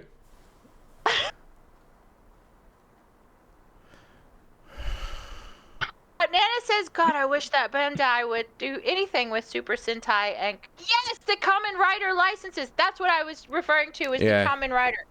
Lol. Okay. Yes. Right, next up, Deer and Boy. It was a platformer about a kid who finds a hurt fawn. Sorry, we can't hear you, Kylie. You can't. I'm a sucker for indie games, and this one is definitely on my radar. Okay. Awesome. Right, next up. Mike Tindo says time for a rapid reviews quick fire round. He's right. Let's go. Right, Kingdom Come Deliverance 2. Also, I have half a bottle. Yes. Kingdom Come Deliverance 2. This was interesting. This is a bit weird. This is the one where it had some very raunchy medieval, like, puerile humor. There was an actual sex scene. Yes. I'm cautiously optimistic. Yeah. Okay, right, next, Slit Ahead. Got a November release date, and it was a gameplay trailer. Yeah. There was a roguelike shooter called Killer Bean that basically looks like it's coming from one of the lead Matrix animators, basically GTA with beans. Okay.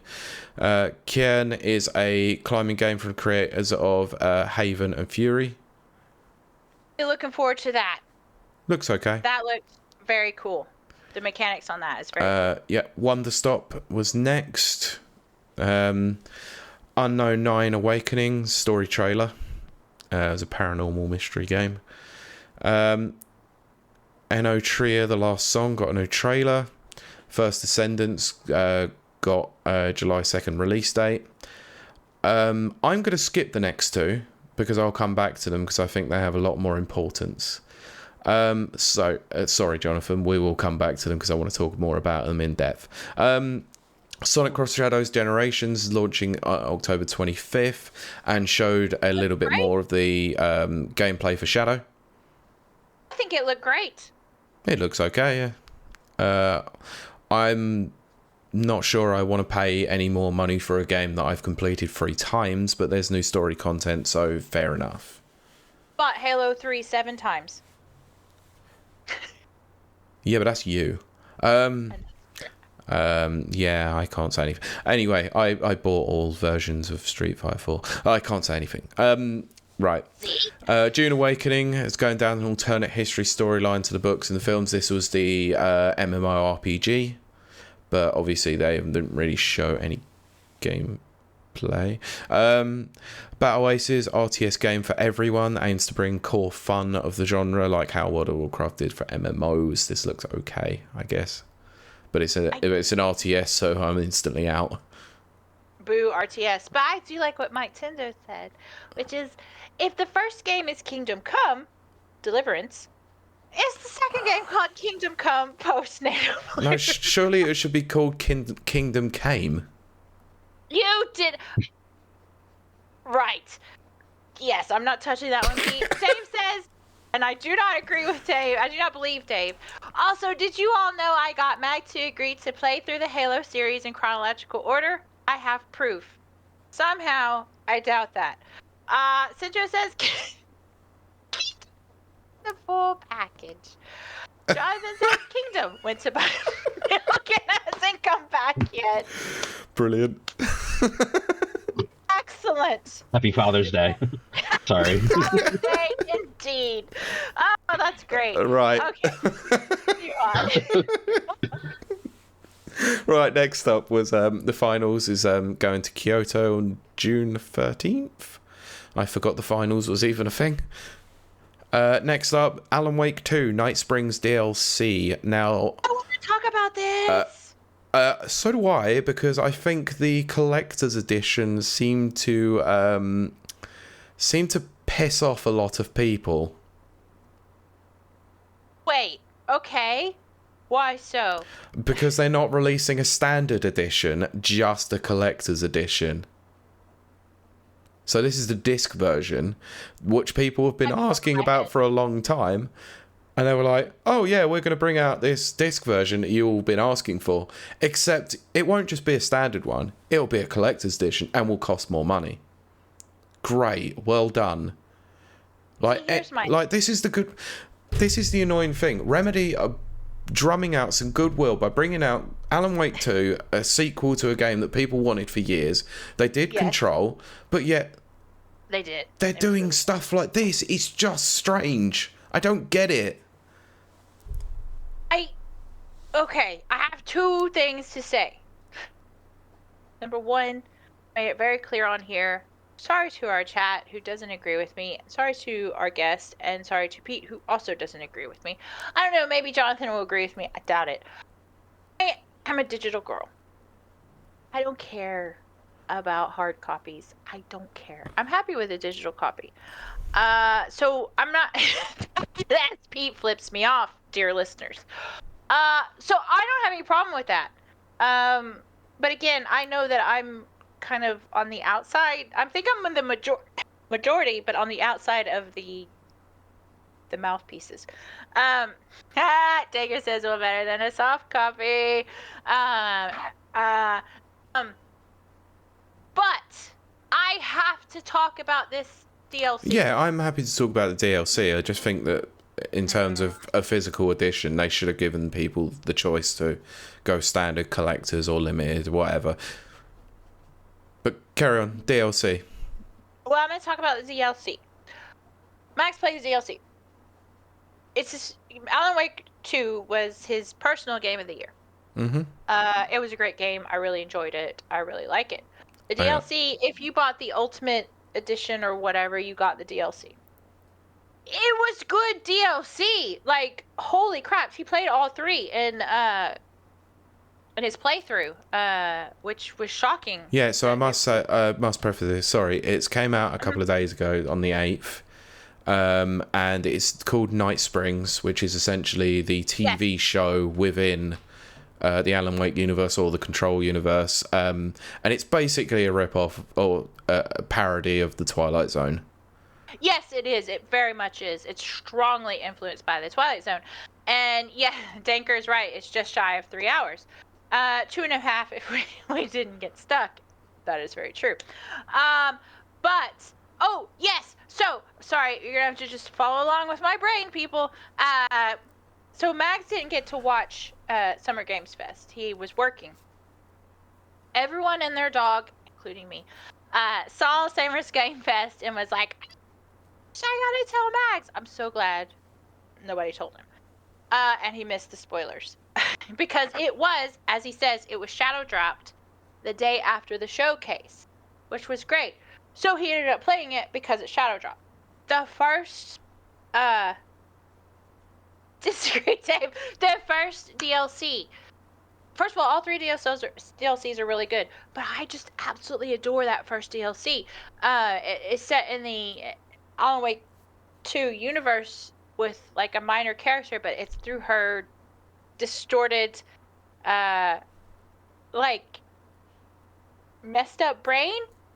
But I love it. It sounds like something I wrote. And in fact, his chat voted and said that I did write it. I have to agree. But I'm saying all that to say it was really good, solid DLC. As someone who is a Bethesda fangirl, their DLC ain't great.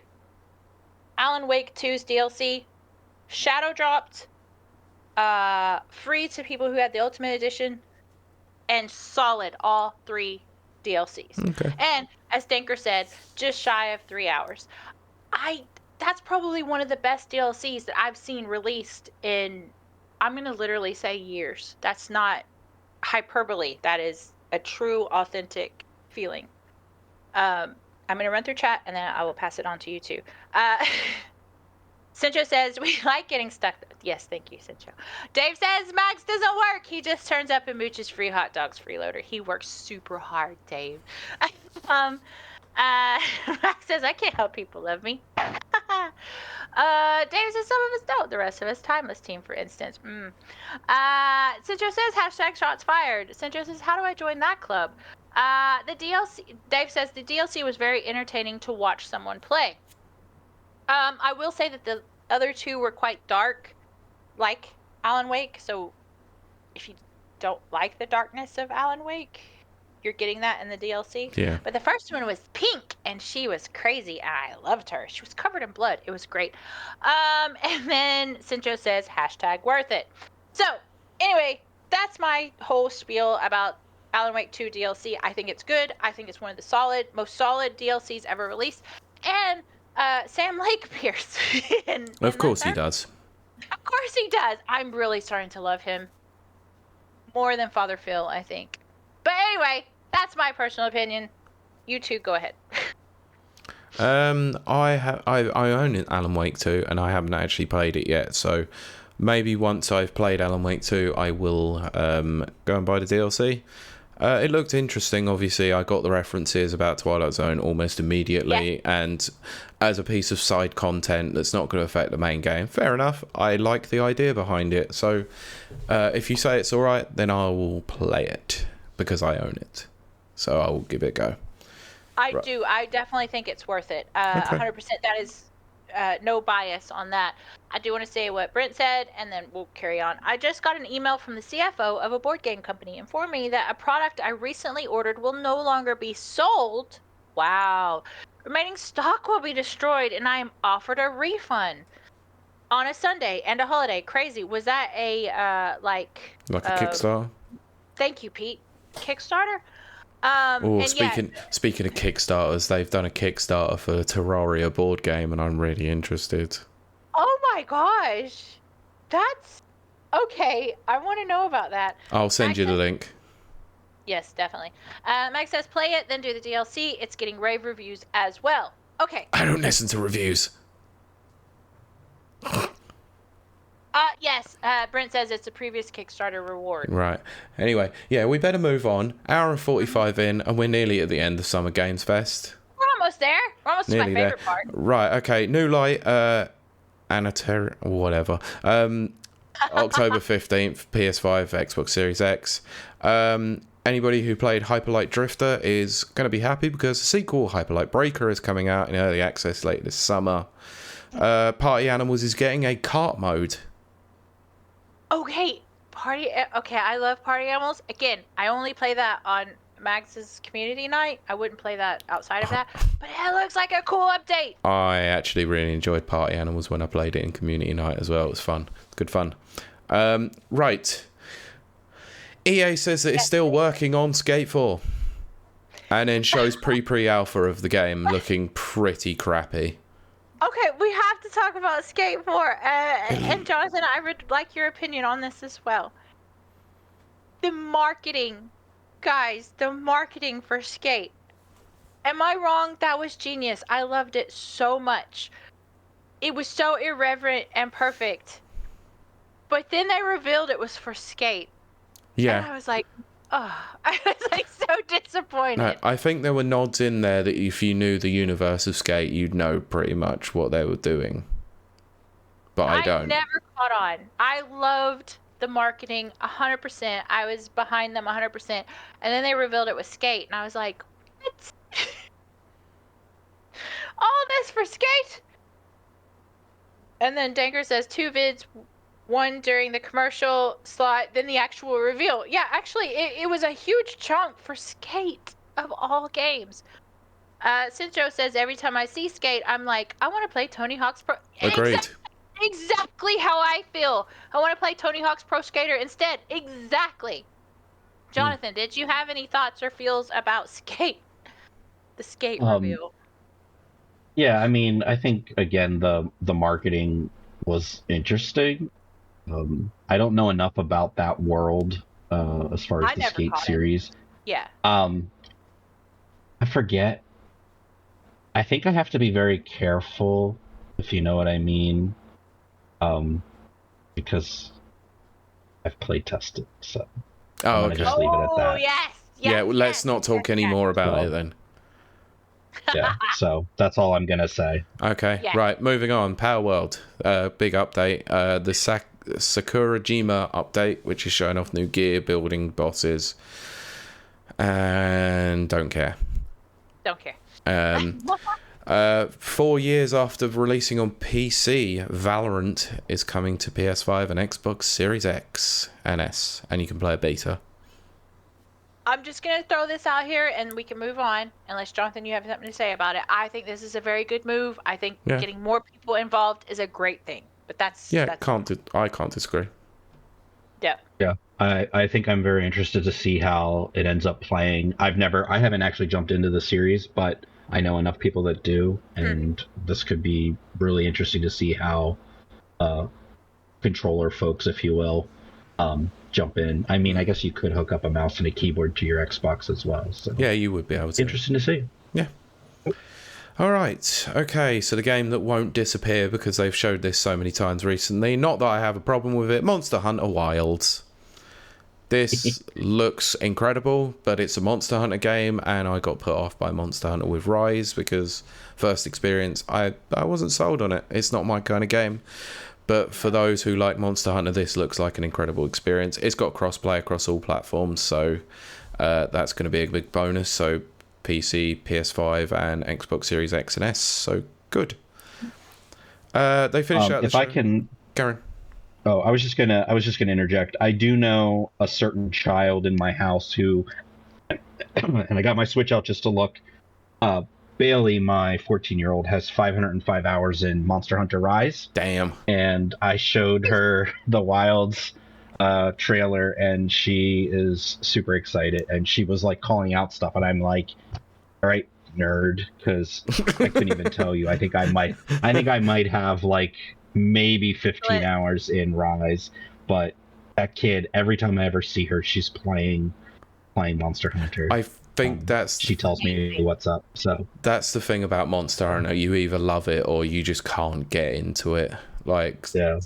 I think it's great. And I will say, Wilds is closer to Worlds, Yeah. which is like Xbox, PlayStation, and from Rise to Worlds, those two games play so different. Yeah. I think there's more. I feel like, and maybe someone will call me out on it, but I feel like Worlds was more akin to like a casual, you could jump in and play it. Mm-hmm.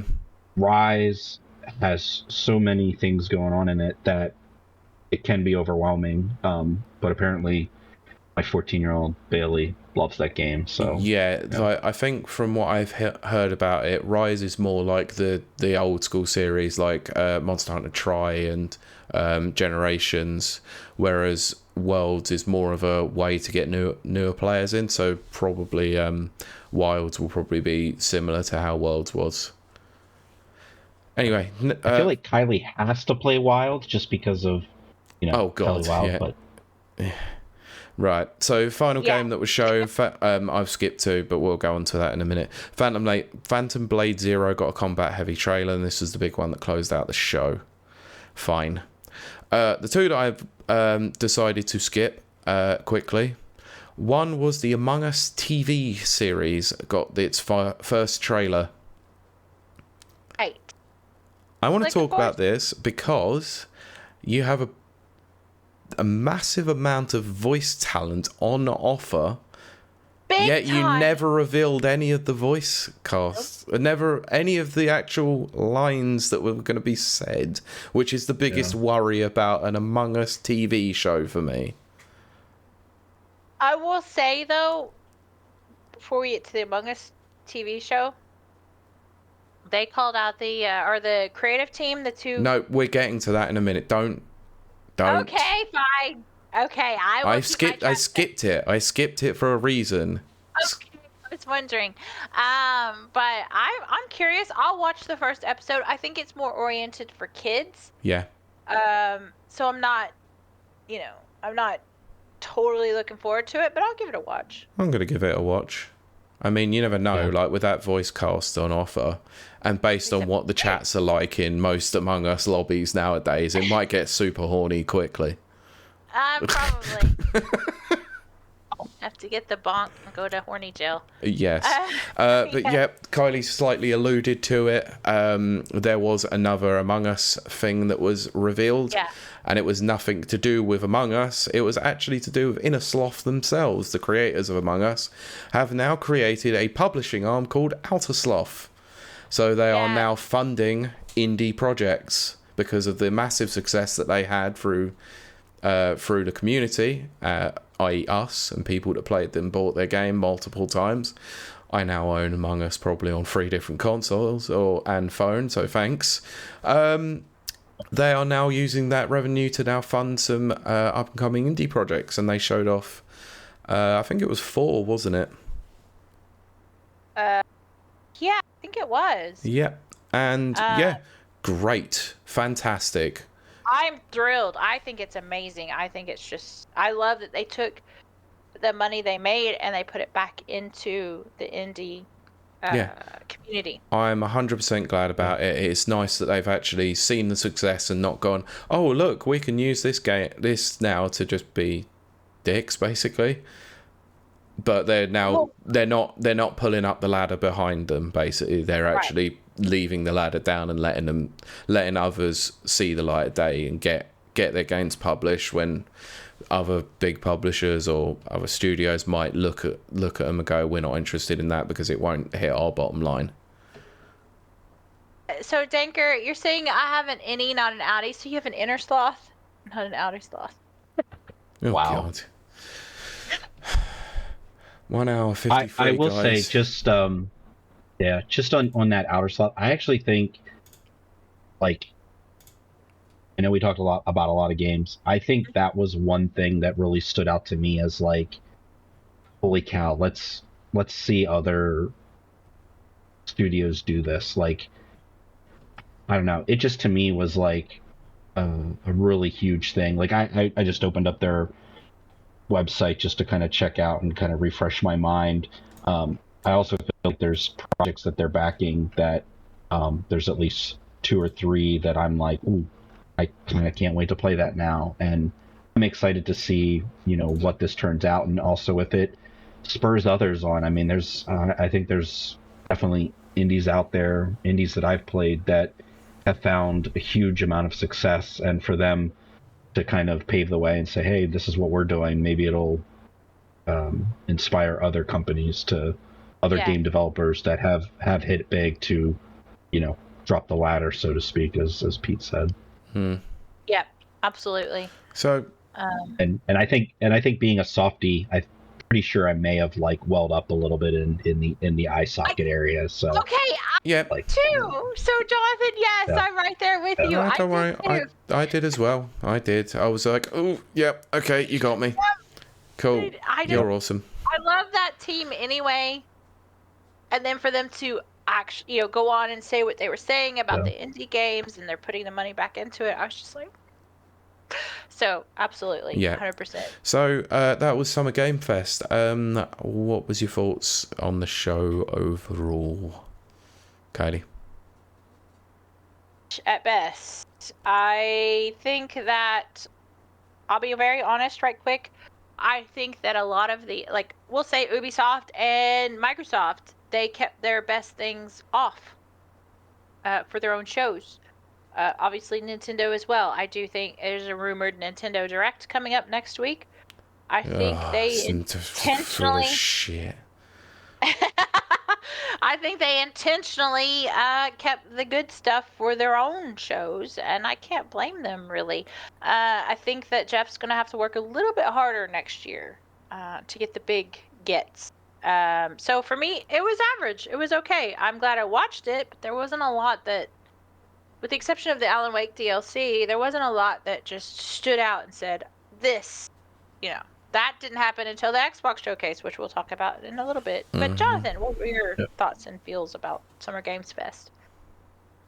Yeah, I kind of land the same way. There was nothing that, if I was already excited about it, it's because I've already seen or heard something about it prior.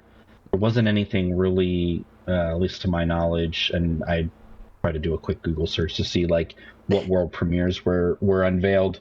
There was nothing that really just jumped out at me that, again, I hadn't heard enough about already, that I wasn't already excited for. So middle of the road for me. Yeah.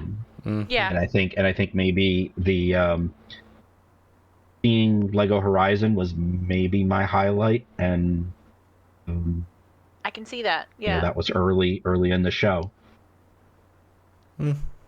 Pete, what about you? That's where I'm at. Not disagreeing. Middle of the road show. Had a couple of nice surprises for me, but like what Jonathan said, if you already knew what was there, you basically were going to get excited for that. Like Fatal Fury, I knew obviously had already been announced, so to see more characters being announced for that was cool, and nice to see Fatal Fury getting a spotlight on a big show. Obviously the big surprise of Street Fighter 6's DLC was one that got me excited, but other than that it wasn't really much to get excited about. Obviously the Inner Sloth stuff was great, can't complain at that, but other than that, it's just a middle of the road show. I'm glad I watched it, but I'm still not selling it for me. So, are we thinking Summer Snooze Fest? Yes. Yes. That's how I would see it. Okay, right. We're gonna stream through this pretty quickly, because if you want to know our full thoughts and opinions on the Xbox Showcase, last week we did a live stream on it with watch along, so you can watch the show, you can listen to our terrible audio on awful quality, because I wasn't at my setup, Kiley was having problems, and it was great. Yeah, it was really just a great show. I can actually reveal now, because at the time I wasn't going to. Yeah. I actually was on holiday. I was in a hotel room on holiday, and I still gave you guys content by watching the showcase on a Switch whilst talking on Discord using wireless earphones. And my internet my plugged in Ethernet totally died, and I had to do it on Wi-Fi. Yeah, so we apologise about the sound quality, but we wanted to give you something, because It always seems to be that we do the Xbox Showcase. It seems to happen quite frequently. So we wanted to keep true to the standard. So yeah, let's go through this. We'll beeline on a couple of things, obviously, when they come up. But yeah, like I said, full thoughts will be at the end of the live stream because we talked a lot more in depth about it then. So the show started out with Call of Duty Black Ops 6. They showed a story trailer. Yes. I'm not interested about Call of Duty, and also based on what they said about the file size after the fact, quite ridiculous. 300 and odd gigabytes of storage space. I don't even have that on my little Xbox S or whatever it's called. The little white digital only thing. We're getting to that. To that. Yeah, because that happens at the end. Yeah, so. we'll get to that. So, but it is on Game Pass. It is on Game Pass. It's on launch day 2. This is where Phil Spencer came out and did his whole spiel about the fact that this is day and date on everywhere. So, PC, PlayStation, and Xbox are all going to have the same content on the same day at the same time. So this probably includes all DLC as well. So all exclusivity partnerships that were once had, where Microsoft owned the marketing rights to DLC for a month ahead years ago, and then it switched to PlayStation, now no longer a thing. So Call of Duty players are going to have parity across any console that they play on, or PC. So can't see that as a bad thing, to be honest. Right, next up. I think Jonathan's about to get fed. Yeah. No, she's taking care of the trash. You could say hi. Oh, thank you. Mom pay you to do that? Okay. Brilliant. Take care of her trash. That's my Monster Hunter right there. Yeah! We were talking about Monster Hunter Wilds, and I pulled up you have 505 hours in Monster Hunter. Yeah. Yeah. Right. Okay, so next in the show, first big reveal, Doom the Dark Ages. This is actually what prompted me to go and download Doom and Doom Eternal on Game Pass, because I got hyped about this trailer. So Kiley is the resident Doom fan. Trailer. I am absolutely hyped for this. This is the only direction they could have gone in. I'm very happy. Holy crap. Yes, I am playing this day 1. Don't even at me. Don't even message me. I do not exist, because I will be playing this game. Okay. Oh my gosh. You should tell your boss you're going to be sick that day. I am my own boss, so I'm telling myself I'm sick. I know. Yep. Jonathan, yes. Did you have thoughts and feels about Doom? Ah! So, I have probably not played Doom since, like, the beginning. Oh, God. I just am not into... I'm just not a first-person shooter. Like, that's the thing. If you're not, you're not. Yeah, that's nothing wrong with that. But I think there are parts of this, like, I'm watching like, as we've been going through, I've just been pulling up the trailers again to refresh my mind. Everything about this looks super awesome. And, like, the shield blade thing, that looks amazing. So, if this is this on Game Pass day 1? It's on Game Pass day 1. Okay, so that will probably be where I end up, at least giving it a go. I don't know if I'll make it like 2 hours or 10 hours, but I'll give it a go. At least you'll give it a go, and you know what? You can't ask for more than that. To be honest. I'll be giving it a crack as well. Looks great. Looks really fun. Shotguns and shotguns, maces, and Yes. And demon dragon and a shield as well. A spiked shield. Can't beat that. Looks like good fun, and it doesn't tend to disappoint when it comes to their games. Oh no. Max says yes, and Centro says we don't judge, but I do. Yeah. Okay. Oh my goodness! Yes, cannot wait for this. This was probably my biggest, happiest game moment. Yeah. Well, we'll get to that anyway. So, this is coming out in 2025. We might be saying this quite a lot with this showcase. Just prefacing it now. Yeah. Anyway, moving on. That was just a quick aside. So, State of Decay 3, a game that hasn't been seen for quite a few years. It's got another reveal. So this is following up from State of Decay 2. It was first revealed in 2020, so this has gone dark. Perfect dark. We'll get there. Yeah, I know. Sorry. Yeah. So high. This is my favorite. Unfortunately, no. I was just no. Thank you. So yeah, State of Decay 3's got no release date. No release It date. did look really cool though. I'm very zombie fatigued. Very zombie fatigued. Bored. For the last few years. Yeah. I can't even think of a witty pun involving zombies and boredom. Would you say it's shambling? Yes, it is shambling at this point. Would you say zombie games are dead to you? Oh, I like that. Yes. It needs to rise from the dead again. I don't know that it will ever rise again. I am so fatigued. Speaking of rising again, not really. Actually, yes. What she said. No, But yeah. talking about rising again, a game series that we have not seen for a while, Dragon Age. Okay, I do want to talk about Dragon Age. I do. Dragon Age, the Veil Guard was revealed and is due to come out 2024, actually. Okay, yes, absolutely. Well, that's this year. Yeah, I know. This year. Mike says every day they're shuffling. Yes, exactly. State of Decay 3 has been in a state of decay. Yes, it has. Nice. Okay, finishing my wine out. Mike has redeemed the last okay, glass. yep. So this is the first trailer for Dragon Age: The Veil Guard. This was formerly known as Dreadwolf. Set the tone for the upcoming games, showing off a group of allies you can expect to play alongside when the game is revealed. Yeah, perfect. Say hi. Live on She's allowed to be video. on Say camera. hi. Yeah, absolutely. Oh, yes, the shyness kicked in then. Aw. You're live on. Nana, I watched that. I want to talk about it. So I am a Dragon Age fan, which is surprising because I don't really like BioWare games. I don't like Mass Effect. People are gonna go, what? Oh my gosh! No, I don't like BioWare games. I don't like Mass Effect. But I played Dragon Age 2 and Dragon Age Origins, and I fell in love with the companions. Mostly Fenrir. Of course you did. The twink of the series. But so I really have enjoyed Dragon Age. I watched the gameplay on Monday that Nana was talking about. He said there was more gameplay. And yes, Nana says, ask my two Dragon Age superfans, and they seem pretty into it. Nice. So Dragon Age is a very, very strongly character and story driven game.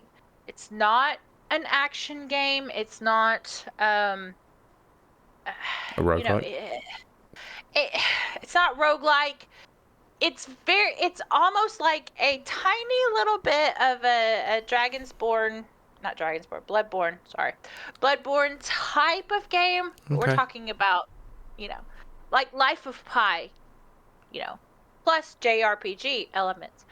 It's very story and character driven. I actually enjoy it. I think Baldur's Gate 3 does it way better, and I'm way more into that. But it's pretty good. Cincho says, haven't been interested in Dragon Age since Origins. Cincho, I would say go watch the gameplay that was released on Monday. See what you think. It's enough that I'm actually piqued. My interest is piqued. I want to try it. Fenrir didn't show up. I'm a little bit upset about that, but they edited out some of the plot devices. They said that in the beginning. So I think he was edited out on purpose. Probably. Anyway, yes.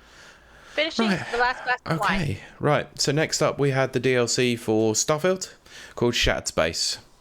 So this is due to come out in 2024. We said it live on the stream. We were massively disappointed, both of us, by Starfield, that it's going to be very hard to try and draw us back into the void of space. I'd rather play Outlaws. Yes.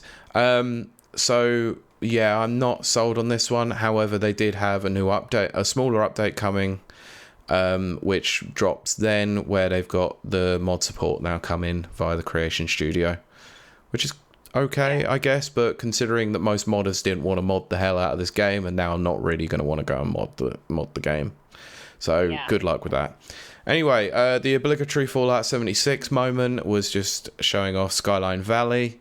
Yeah, not interested. Early 2025 for this one. Another one of those games where just like don't care. Nope. Next up, we had Claire Obscure Expedition 33.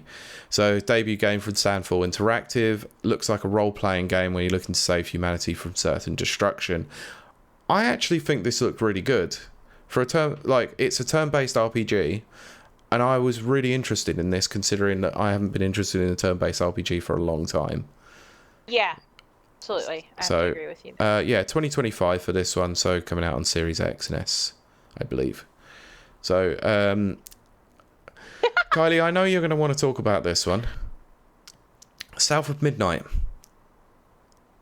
Okay, yes, I do. This one was rebuilt by Compulsion Games. So South of Midnight, it's from the creators of We Happy Few. It's a beautifully stylized game set in a fantasy swamp after a hurricane. Yes.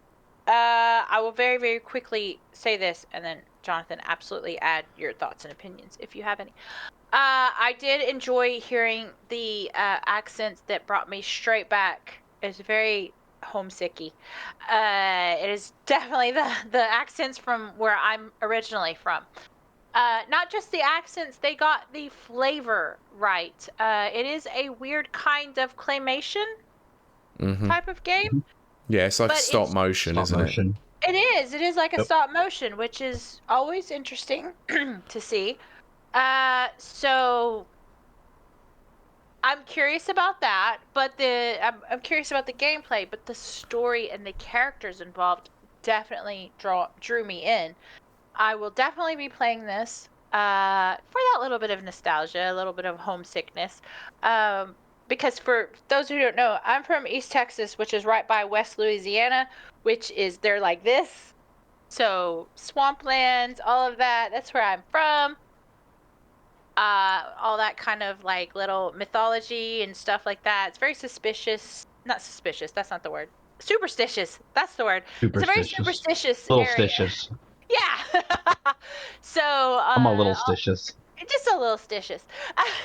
But so I'm very much looking forward to this, and I hope that it is. But the thing with We Happy Few, I've said this before, it started out so strong, and then as they started to develop almost by committee because it was a Kickstarter game, it evolved into something that wasn't quite as strong and compelling as it had originally started, because they were trying to please their, investors. Well, we're trying to please the backers and then also please the investors who had invested in the game. And it became something that it's not that great. So I'm hoping that this, because it's separate from that, I'm hoping that it is the full creative and full, everything that it presents itself to be. So I'm looking forward to this. And yes, I'm going to play it. Anybody want to add anything? Yeah, I was just going to say, I feel like one of the things I really enjoyed about this show or this game was, while they started off with that cinematic, I think about a minute or two of that, and then they went into about another 2 or so minutes of gameplay. Yes. And it had a mix of a lot of different things that I'm just kind of interested, how, for one, this is the first game in this series, so you've got to do a lot of, showcasing a story that captivates you, brings you in. I think they've done well with just the world and the look of it, and then just seeing there was some combat, there was some Assassin's Creed-ish style traversal, grappling hook up, climb along that one dilapidated church. There was a little bit of that flying, and I couldn't think of it. There's another. I feel like there was an Xbox game that came out maybe a year ago that had a character that had magic ability, and it was they were taken from the real world into a fantasy world, and I can't remember the name of it. Obviously, it was a top-notch game if it's slipped my mind already. I know what you're talking about, but yeah. It feels a little bit like that, and I'm just hoping that for the sake of these developers, that it doesn't just like come out and get lost. Like I'm curious. The trailer has me intrigued. The world Yes. looks really cool. The gameplay that I've seen looks really cool. And I mean, I hate to sound like a broken record, but if it's on Game Pass, I'm gonna at least try it. Mm-hmm. And is it 20 Absolutely. minutes in and I'm done, or do I play through it? Well, Yeah. time will tell. Absolutely. Yeah, I think I said this on the showcase. I think the gameplay got me more interested in the actual cutscenes themselves because I thought, yeah, okay, stop motion, but it's very strange how it goes from very low frame rate to being, 30 or 60 frames. It's a little bit off-putting, but actually the premise of the game is intriguing enough that I, like Jonathan said, gonna go and give it a try because it's on Game Pass. Also with the fact that they're now not kickstarting games, they're now owned outright by Microsoft and they're a Xbox game studio, they'll have the time to be able to work on this to their true vision, I guess. So it's not going to be quite the same as We Happy Few, but I think they need to stick the landing because We Happy Few absolutely annoyed the living hell out of a lot of people. I know! So, it did me! It started so strong, the premise was so strong, and then they switched it to procedurally generated, and then it became a story of 3 people, and I just... Yep. Okay. Game by committee. Anyway, yes, continue. Right, next up, World of Warcraft, The War Within. So this is the new update that's coming, or the new expansions coming to World of Warcraft. At the time, we thought this might be a console release or a game that was set in the Warcraft universe coming to console, but no, it's an expansion of World of Warcraft. So World of Warcraft fans get happy, I guess, maybe, but not for me. Yeah, I just don't care. Yeah. Right, next up, the trailer that obviously was not going to sell anyone on Metal Gear Solid unless you're an absolute Metal Gear Solid 3 diehard, which was Metal Gear Solid Delta Snake Eater, the remake for the 2005 PS2 game with no Hideo Kojima involved. Now, the reason why I say that is because obviously Konami are remaking it. This looks bloody gorgeous. It looks really, really nice. I'm very happy about this one. I am worried, obviously, about Konami doing stuff with this with no Kojima involved. But if they follow the story beats exactly how it was advertised, but they flesh out the world in terms of the environments and the animals, that you can hunt and utilize, great. I don't see a problem with it. They did state, actually, and I noticed this on the live stream itself, they cut short of obviously revealing who's going to voice the boss. And it was stated after the fact in a Metal Gear the video on the Konami page with David Hayter that most of the voice cast is returning. So maybe not all of them. It'll be very interesting to and see that's how that goes. and that's what I said on the live stream. I do wonder about whether or not the boss is going to come back, or the voice, or Tori Allen's coming back. You did. I do want to say, Mag said in regards to We Happy Few, yeah, that game was way longer than it should have been. It was very average. Yes, 100%. Sintra says, I'm not giving you my money, Konami. Nice try. And now, I wanted to say that, Sencho, but actually I think I'm more sold than ever before.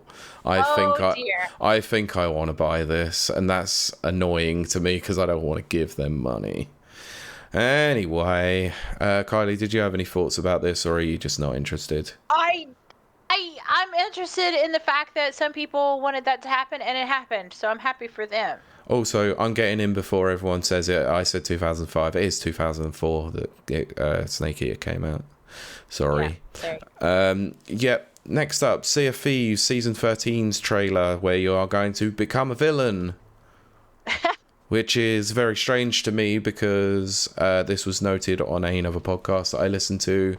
Do they not understand that people act like villains in the game anyway?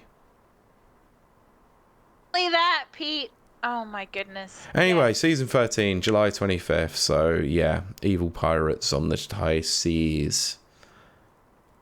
And it's still not going to make me play Sea of Thieves. I'm going to try it. Because for those who don't know, Destiny 2, the last DLC, I guess, the last It's Yeah. not DLC. What is it called? I don't know. Exp- Whatever. Story expansion. That's an expansion. Came out, and I wasn't gonna play it. Then I saw it, and I was like, oh, and then I kind of want to play it. But I need Something else. a live service game, and so I think I'm gonna go Sea of Thieves because it's the most solid, one that's out there. I need something that's gonna last, like Destiny 2 did. Fair enough. So yeah. I think I've wanted to play Sea of Thieves for a while. I've been interested. Kylie, you cannot say that to me when I had mentioned it to you before, and you were like, "No." But anytime Mags will bring it up, you're like, "Yeah, I'll play it." Oh yeah, Max says it, I'll do it. If there's a community night going, I might be interested in joining and playing it and trying it out at least, because it's one of those games I have been interested in.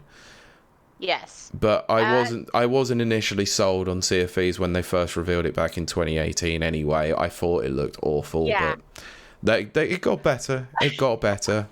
So, Brent says obligatory Warframe recommendation as a good live service game. Yes. I am. I'm looking at it right now.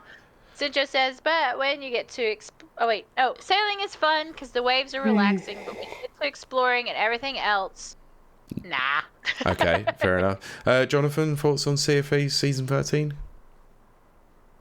I've Sea of Thieves maybe 2 hours tops.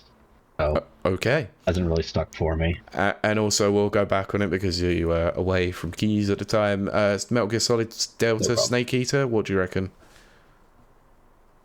It looks beautiful. I'm not in on that. Fair enough. Series, but I would probably give it a go on Game Pass. If it comes to Game Pass. I think this might be the only game in the showcase that actually wasn't a Game Pass game. Yeah. Anyway, let's move on, because next, Flintlock, the Siege of Dawn. So this is coming out on July 18th. So it's a God-slaying action RPG and a explosive Souls-like from the creator of Ashen's. Ashen's. For Brent. Hello. Max. Yeah. Max says, if you ain't done 3 solid years, you ain't played Sea of Thieves. Sintra says, Apophis mentioning Warframe, check. John says, I have 3 solid years or more in SnowRunner. Nice. Very good, Jonathan. Okay. I'm interested in this game, Pete, but long-term longevity, I'm not sure. I'm gonna be honest. Yeah. I will try it. Longevity, I don't know. Yeah, it's another one of those. If it's on Game Pass, probably we'll give it a look. What was that one? Sorry, I missed the title. Flintlock, the Siege of Dawn. Yeah, Flintlock. I feel like I have early access to that, and nothing has really stuck on to me. Like, it's just, I don't know, not my type of game. Fair enough. Yeah. Right. Next up, one game that probably isn't going to be my kind of game either. Age of Mythology Retold.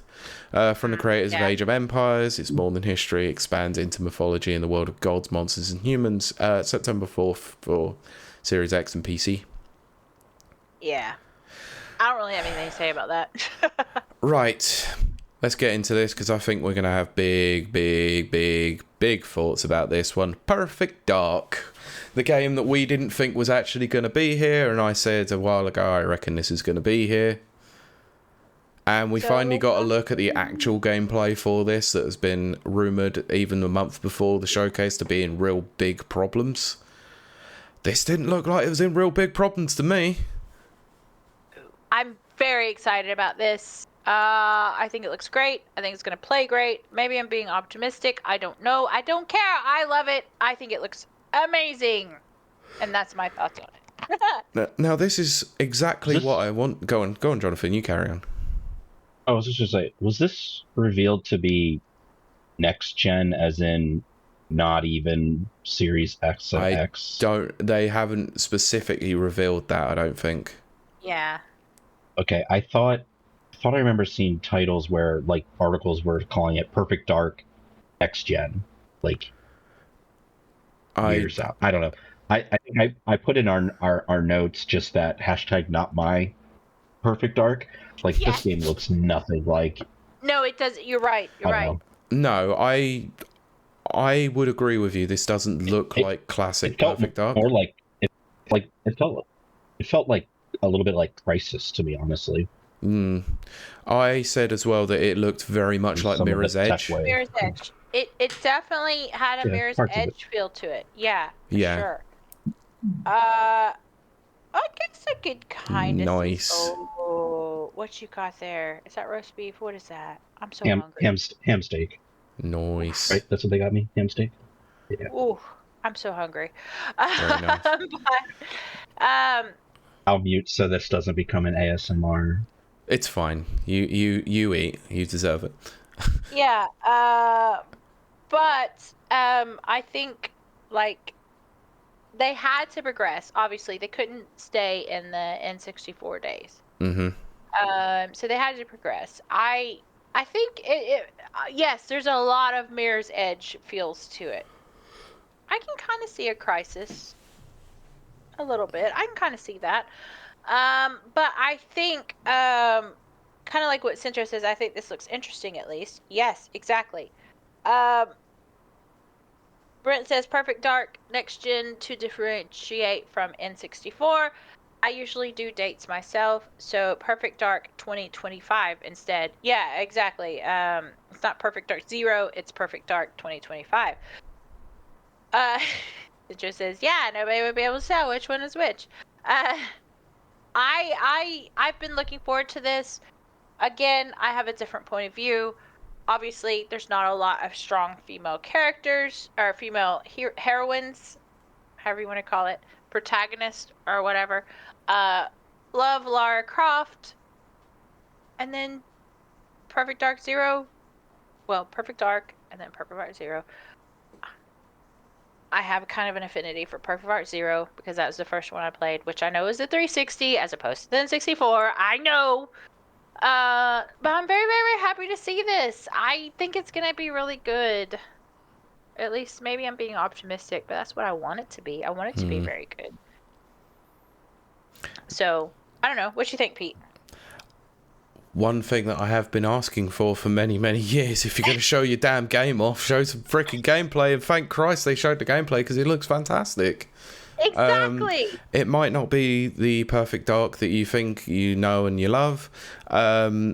It's just, I think this is looks like a really, really good evolution of the mechanics of, you know, first-person shooters, Mirror's Edge, and stuff like that.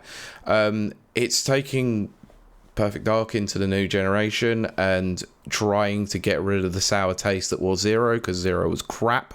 Zero was crap. I liked it. Zero was crap when you played it online. It was a piece of crap. It was awful. It was terrible. Yeah. It was a waste of time. The mechanics were awful.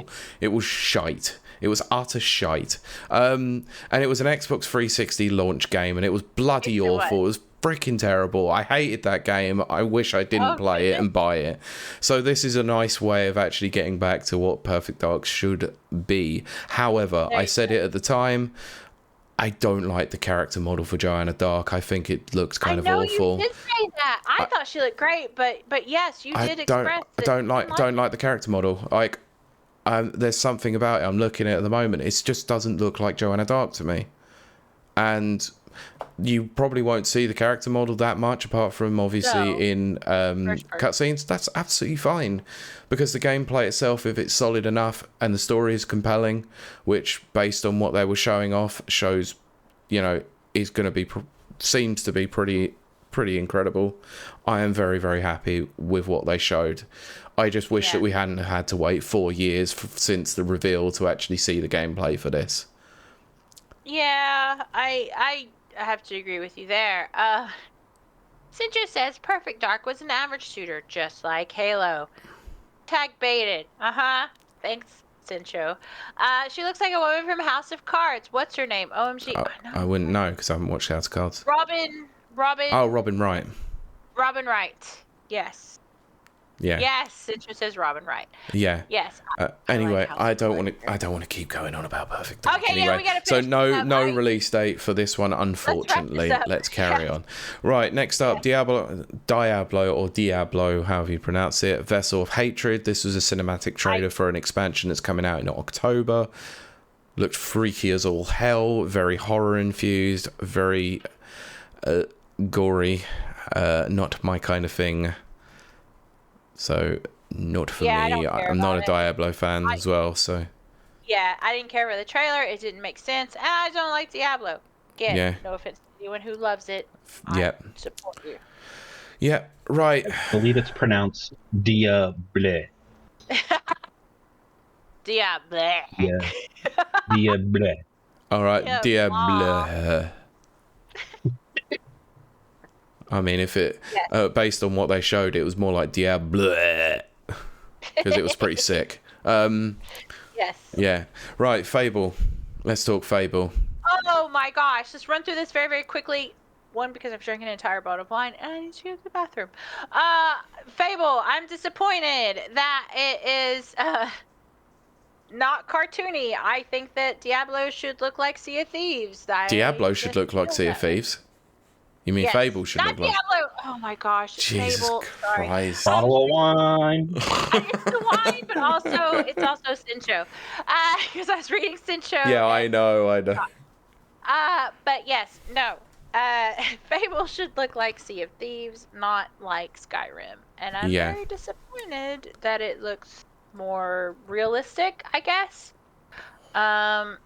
So I'm disappointed in it, and that's all I have to say about that. I mean, I think the style looks cool, but yeah, I think maybe it'll be interesting to see how it all comes together. I've never played a Fable game, but there's just parts of this that really have me intrigued, and I want to jump in. So, yeah, I'm not disagreeing with Kiley. I think as stylized and as nice as it is, and whilst I have a lot of faith in Playground Games and that engine that's helped to run Forza Horizon, I think it's going to look incredible. But it's not Fable to me. It doesn't look like Fable. It looks like it just looks like every other fantasy RPG that you're going to get out there. You know, like your Skyrims, your Path of Exile, stuff like that. Sure. Yeah. So fine. Nana says, and it's out next year. I don't know how good or bad this is going to be. Have to agree. Cincho says I played so much Fable 2, we'll never understand why after the fact. Fable 2 is my favorite. I do like Fable 3, but Fable 2 is my favorite. Fable. The first Fable's really good. Second one's good. Third one's kind of meh. Yeah.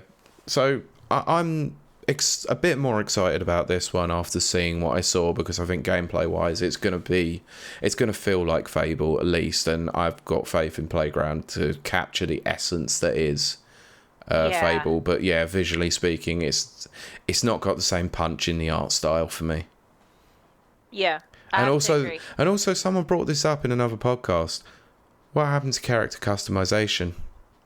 Yeah, I'm not sure how I feel about that. Yeah, I'd like to have character customization rather than just generic protagonist. Still not a fan of that character model. Again. Yeah. Anyway, next up, Fragpunk. 5-on-5 shooter with a twist. It has cards.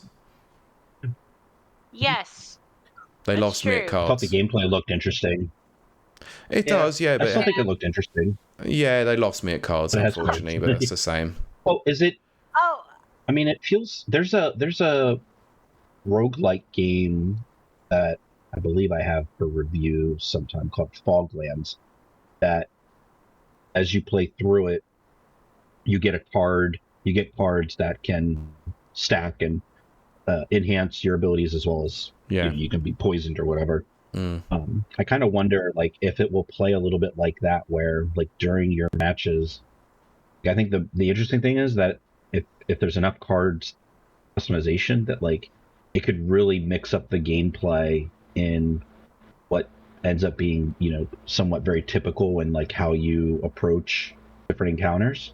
I think that's, like, the interesting thing to me, is just, like, how does that affect your individual gameplay mechanics and different encounters that you have. Yeah, I agree with you. It was a very similar thing, but probably not as well thoroughly thought out like they wanted to, probably in Back 4 Blood, because they had the card system in Back 4 Blood that had a bit of an effect, but not majorly more than I thought it was going to. So I agree with you. If it has more of an effect, it could make the balance of the game very interesting. But it's one of those ones. It's a card system. I'm not sold on it, and also it's a hero shooter. I think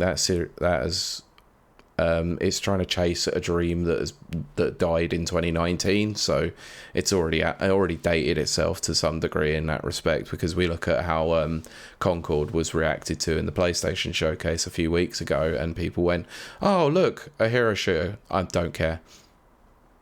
So yeah, unfortunate, I think, but we'll see how it comes out. Max says, also, it wasn't Bill Bailey in the Fable trailer. It was the guy from Peep Show. I'm glad to know that. Okay, yep, awesome. Sinjo says, I will defend the card system in Back 4 Blood. I never said it was bad. I just said it didn't have as much of an effect as I wanted it to. Oh, goodness. Anyway, yes. Next up, Winterborough, a game with a little mouse returning home to devastation while creating a new home and looking for their aunt. Coming to 2025. I love it so much. I just love mice. I love rodents so much. That's why I love Skaven. Yeah, I really like the art style to this game. Show. Yes, I do too. I have the comic book of it. It looks kind of awesome. So we'll see on that one. I'm not sure if I'll like the game, but yeah, it looks pretty. From the makers of Artful Escape Mixtape, coming of age story told through music. This looks very Life is Strange. Yes, I would say that. One of the comments I saw flooding the interwebs with this one was, play it on day one because you don't know how long the music license will last. Yeah, pretty much. Oh, good point. That's a very good point, actually. Yeah, this one's going to get pulled off of Game Pass probably about a year after the fact. So play it early. Goodness. Yeah. So set your alert now. Yeah, probably a good way to get people in. It was like, put a load of licensed music in it and knowing that it's going to get pulled off your store after a while. Yeah. Brilliant. Right, next up, Microsoft Flight Simulator 2024. So they showed a hell of a lot with this. So they showed so many features with this. Aerial firefighting, cargo transport, search and rescue, blimps, balloons. Everything, balloons, whatever you want to take to the sky in. Red Bull Racing, the Red Bull Flying Racing looks unbelievable, but my god, my poor computer or Xbox will not be able to handle this damn thing. No. So good luck. Yeah. And this is another one where I went back to rewatch like several times just to pick up the details. So I played Microsoft Flight Simulator on my gaming PC. I've got a 2070, and it hurts right sometimes because it'll just clog up and shut down. I've also played it, connected with my VR headset, and it's just a phenomenal experience. So if I'm going to play this, this is going to be the game that's going to require me to update my PC. This is probably my large ask for upgrading my graphics card. It's just not going to handle it. Okay, so bearing in mind that I tried to download this and play this running a 3050, and it was still causing frame rate issues. Don't go anything below the 40 series. Definitely not. If you're going to do it, 4070 or 4080 at least, and make sure you have plenty of RAM. Definitely looking at the. Again, if I'm serious, and the thing is, this comes out in November, so it's like, when am I gonna, be able to, even play it and afford it, because there's not enough months before November. Well, it's coming to Game Pass and PC Game Pass, and you have a birthday in November. Yeah, we'll see. Kids gotta eat first. Though. Oh goodness. True. By that time, the 50 series might be revealed. So, but you could also do what Sancho said: don't go in video at all. All right. Well, send me some racks. There you go. All right. Let's keep going because I have to pee. Yeah, Elder Scrolls Online Gold Road, the obligatory Elder Scrolls Online moment. Let's not. This was the lull in the showcase. Right, next up. This was a bit of a surprise. Life is Strange Double Exposure. So this is the return of Max Caulfield, the first protagonist from the first Life is Strange game. So this is where you flip between realities. She's promised to never use her powers again. But now she has to save her friend. So yeah, possibly a multiverse game. Yeah. Well, there you go. J Max says Happy Father's Day, Jonathan. Oh, hello, J Mac. It's nice to see you, buddy. That's because Mike was given heck on our. He posted, "Why are you not supporting one of your dads on Twitch, J-Mac?" Because he had reached out to it in our group chat and said Happy Father's Day. So he's here because Mike told him to get over here. Excellent. Yeah, But hey, man, thank you. Stop exposing me. Yeah. Right. So this is coming to Windows PC and Series X on the October 29th. Good. Right. I think we're going to talk a little bit about this too. Indiana Jones and the Great Circle. Favorite indie game? J-Max says I got bullied. But yes, I'm looking forward to this. I was disappointed that the trailer did not show witty one-liners, but I still am looking forward to this. I was more disappointed that they showcased basically an entire massive cutscene that we're now going to have to go back and watch again when we play the game with more context involved. It's nice, but I just wanted to get a hard and fast gameplay trailer. Just show me more, and that was it. That would have sold me enough. But I am quite happy about all of this because it does look like, dialogue-wise, it looks exactly like an Indiana Jones game or film. I was cautious about it, but I think I have faith in Machine Games to deliver a great gameplay experience with this. But I'm still annoyed this is in first person. Yeah. Definitely feels, at least some of the environments harken back to like Crystal Dynamics, our Croft games, Tomb Raider games there. The lighting is really looking phenomenal though. Yeah. Yes. Yeah, But I agree though. I wish we wouldn't have seen just so much like cutscene stuff. Like, I don't know. I still need to see some gameplay. More gameplay than what has already been shown. Yeah, they showed a good amount of gameplay towards the end of the trailer, which was good. Like, I think there's going to be a bit of a deep dive showcase later on in the year where they talk the release date and all that. But I am getting worried that apparently this is coming out in 2024, but no release date has been stated for it. So, a bit concerned that it's going to slip out into 2025.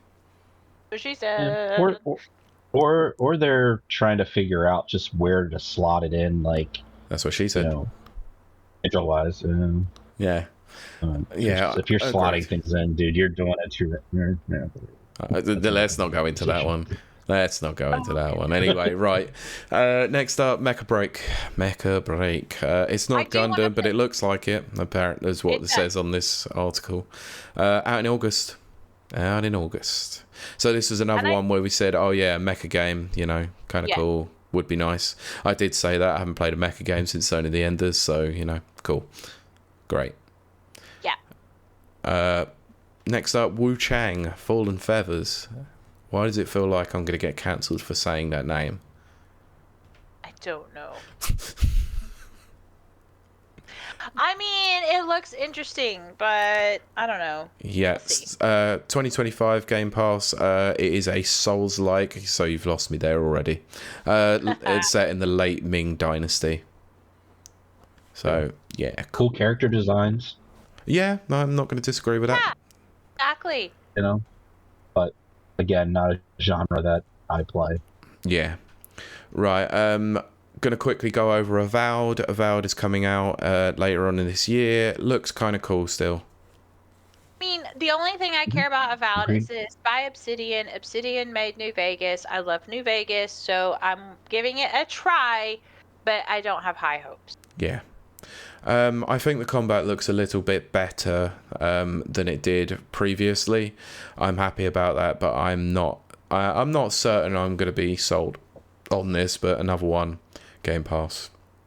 So happy it's coming to Game Pass. Right, Jonathan, did you have anything to say about Avowed? I mean, again, it's of little interest to me, but I'll still probably try it. Yep. Okay. Game that I know that you're going to be very interested in talking about, Kylie. Atomfall. Yes. Single-player survival game set after a nuclear disaster in Great Britain. By Remedy. Yes. No, not Remedy. Wait, who was it? Who It's did it? It's not Remedy. It's Rebellion. Rebellion. Rebellion. Yeah, thank Rebellion. you. They start with R's. They're the same to me. Rebellion. Who did the I mean, you start with RE. Yeah, see, that's works for me. Resident Evil. There you go. No, I like Rebellion games. I really do. This looks so amazing. It is something I'm very interested in and can't wait to play it. And I will be playing that as soon as I can. Yeah, So, I yeah. thought this looks interesting. Not any gameplay shown from my understanding. So it's not sold me as of yet, but the premise itself as a proof of concept, great. I like the idea. The trailer does have some. It's first person gameplay in around like 30 seconds or so, and there's some first person I don't know, cricket bat sword. Oh, okay, all right. I must have been mistaken. This might have been a moment where I was having a bit of issues, possibly, but I'll go back and watch it again. Looks like they're searching for some stuff on the shoreline and some gunfights. Okay, cool. Well, I'll go back and watch it again, but if there is gameplay in it, I might be more sold. I have to address this. Yes, Mike Tendo says, can't believe Kylie didn't get that. It was only on Mag's stream the other day. It's only because I've drank an entire bottle of wine. I need to buy wine. Remedy and Rebellion both start with Ari. Just says she doesn't pay any attention to anything besides Mag, though. It's true. But he did get me a bollock shot, which is all I cared about. So, yes, I am looking forward to this game. Okay. It's the bottom line. Cool. Right, I'm going to skip over this one because they showed Assassin's Creed Shadows. Don't need to talk about it because we covered it in depth. We don't need to talk about it right, Stalker 2, Heart of Chernobyl. Considering everything that's been going on in Ukraine, and the development of this has been quite awkward, let's say, for real-world reasons. They put a release date of September the 5th on this one, and I'm worried this is also going to get delayed again because of real-world issues. But hey, I thought this looked great. Yes, I have to Agreed. agree. I am looking forward to this very much. Yep, so the developers have described this as having a huge, borderless, open world and non-linear story. So I do want to go back and play the original Stalker. I'm not sure how well it's probably aged at this point, but worth a try, just to get interested in Stalker 2. Kristen just says, a tiny tad awkward to develop games while under attack. Yeah, exactly. Yeah, of course. Exactly. That's why I said, real world issues. That's why I'm concerned that it will get pushed back again. So. We're at the 3-hour mark. Well, not quite. Not in the recording stage, but we're nearly there. Right, we're nearly there. We're nearly there. Because the second to last thing that they showed that there are new series consoles coming. Yeah. We have the all-digital Xbox Series X in white, the 1 terabyte Xbox Xbox Series S, I guess, and the 2 terabyte Xbox Series X. Yes, your favorite things. No, the fact that one of them is a disc version, which is the 2 terabyte one. The 1 terabyte all digital one. What a waste of time. Yes. What a complete waste of time. Because you might as well just go and buy the old Series X that has a disc drive. It's true. Because and the problem is they revealed the pricing for it. It's actually the same price parity, even though they've taken the disc drive away. I know. That's my biggest complaint. I don't mind an all digital console. Again, because I'm more about digital. But the price points are insane and ridiculous, even for me. So I can't really get behind it Absolutely. right now. I'm sorry, based on everything that happened with Microsoft this year, this feels very out of touch. It's like, oh look, we're flagging in sales. We've sold all, we've got rid of all these studios. Oh look, come and buy our new consoles. Yeah, exactly. What a joke. Nana says, why didn't you start with an all digital Series X, Microsoft? Exactly. No, because the Series, having a disk drive is the whole reason behind having the Series X and the Series S. Yeah. If you wanted, what they should have done is actually had the same hard drive in the Series S. Max says, exactly, Pete. Nana says, how stupid can they be? Very, says, clearly. Not even Killer Instinct? Yeah, KI2, Killer Instinct 2. At this point, I love Killer Instinct so much. And you're right, it can't save them at this point. Not for these consoles. No. I'm not shelling out that money. No, not at this point. And also remember that their competitors, the Sony PlayStation, allows for expandable storage through any SSD that you like, so long as it fits with the read speed. Microsoft allow for expandable storage that is proprietary. Yes, it's very true. So now they're releasing this feels a bit weird, bit crap. Yes, I agree. None of these Series S is underpowered by comparison. They should have just had the specs exactly the same across both. Series X just having a disk drive on it. Right. But anyway, this is stupid. This was dumb, and the pricing of it was complete crap.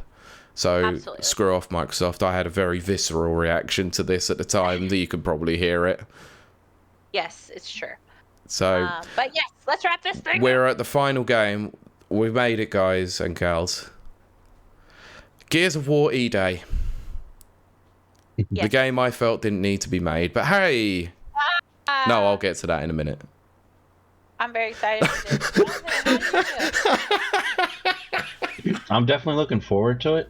It's been a hot minute since I've been in the Gears universe. There were several times where I know I played hours and hours alongside a friend in split screen Gears 2. And just really enjoyed that.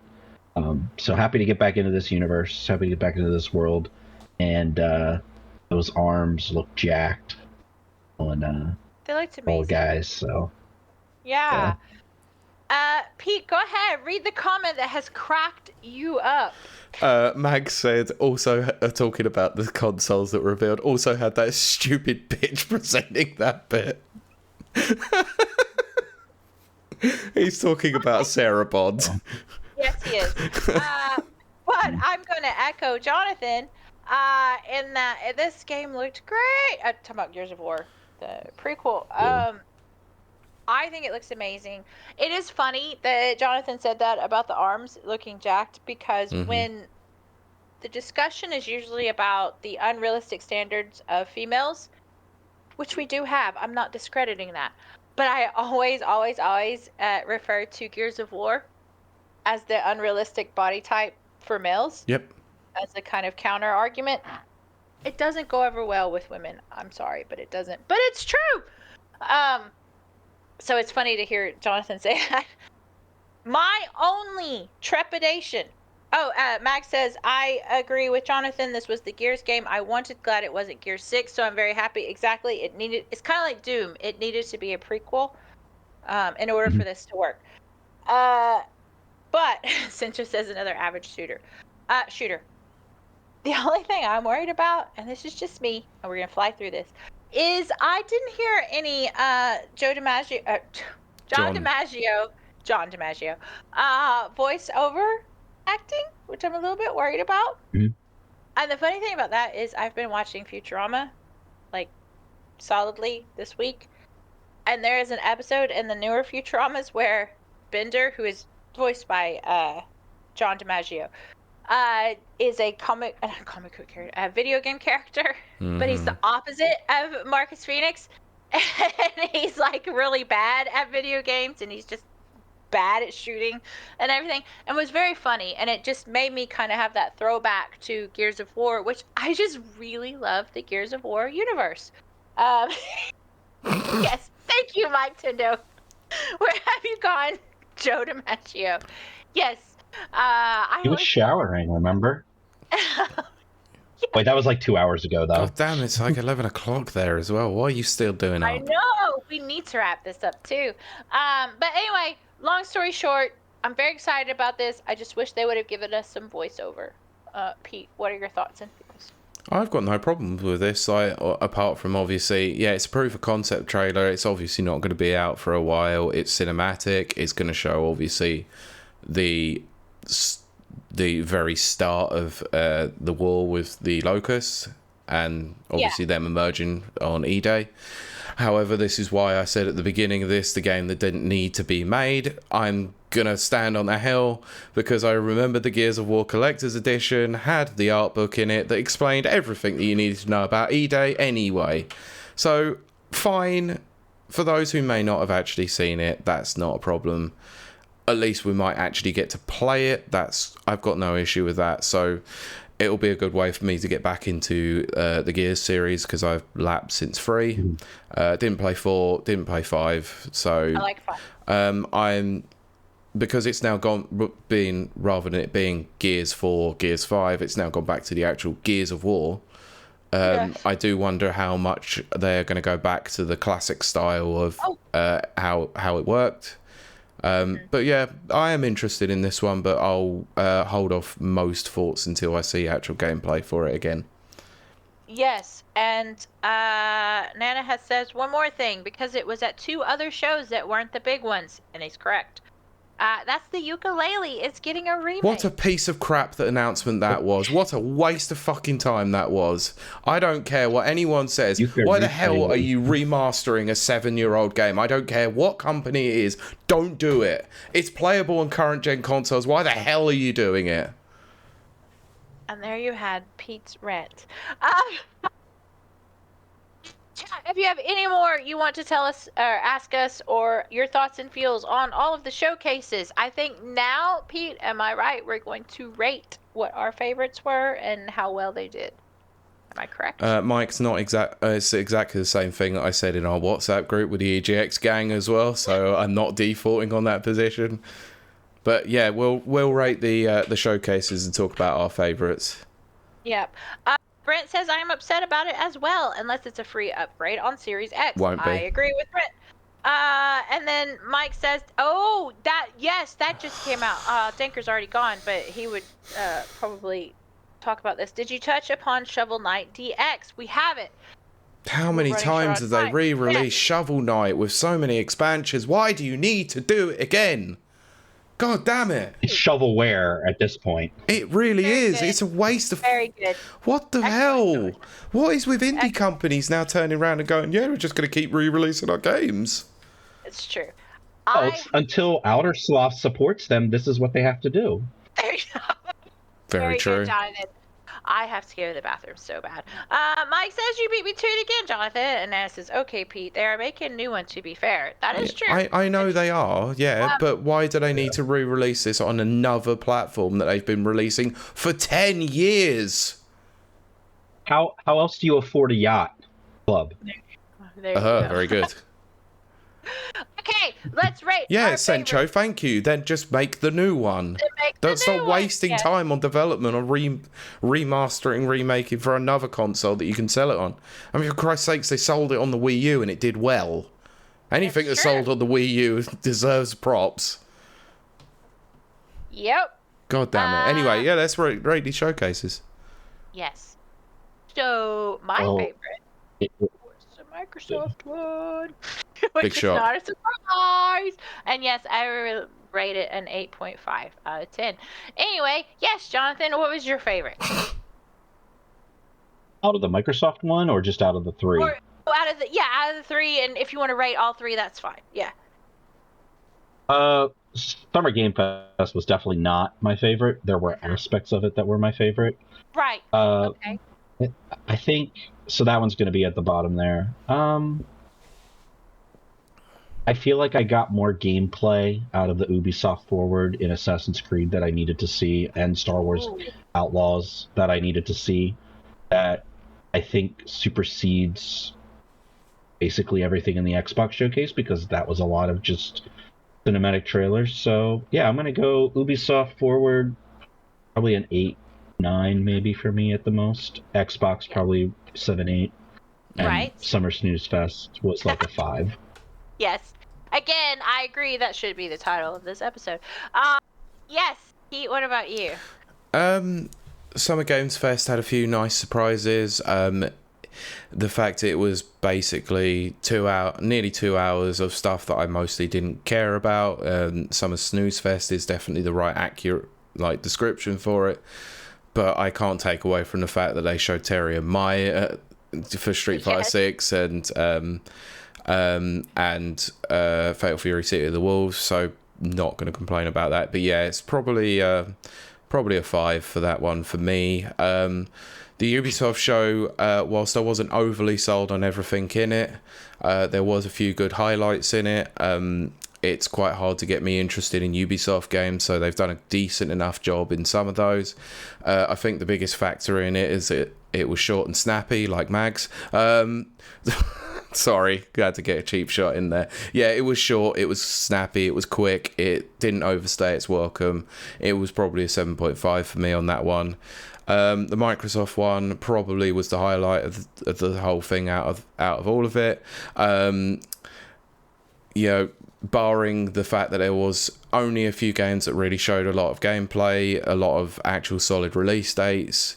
There were some solid announcements in there and a lot to get excited about, but considering Microsoft's last couple of years, and I said this at the time, they have not had the strongest output. This was the time that they needed to start delivering on a lot of those promises, and actually they've not really delivered on a lot of these promises by leaving a lot of the stuff on the table until 2025. So yeah, it's an 8 or an 8.5 in terms of promise shown, but they need to start delivering on the promise. So yeah, it was definitely a highlight though.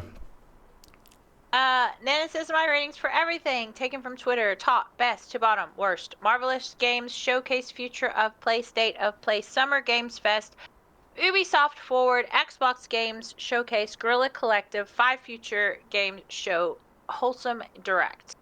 Citro says Terry out of 10. Jonathan said this show is over 3 hours of stuff I don't care about.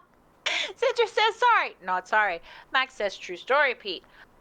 Jonathan says 1 Outer Sloth, 2 Microsoft upgrade your computer Flight Simulator, 24, very good. 3 Lego Horizon Adventures, 4 Assassin's Creed Shadows, 5 Star Wars Outlaws, my top 5. Yeah, yes, solid like top that. 5. Citrus says Solid Outputs is a sick college band name. Yes, I have to agree. I'd agree. Right, we're now at 3 hours and more. Okay, are we gonna wrap this up? Yeah, we are. My kidneys are gonna explode. So much like Abe. Yeah, if we hear popping, we know why.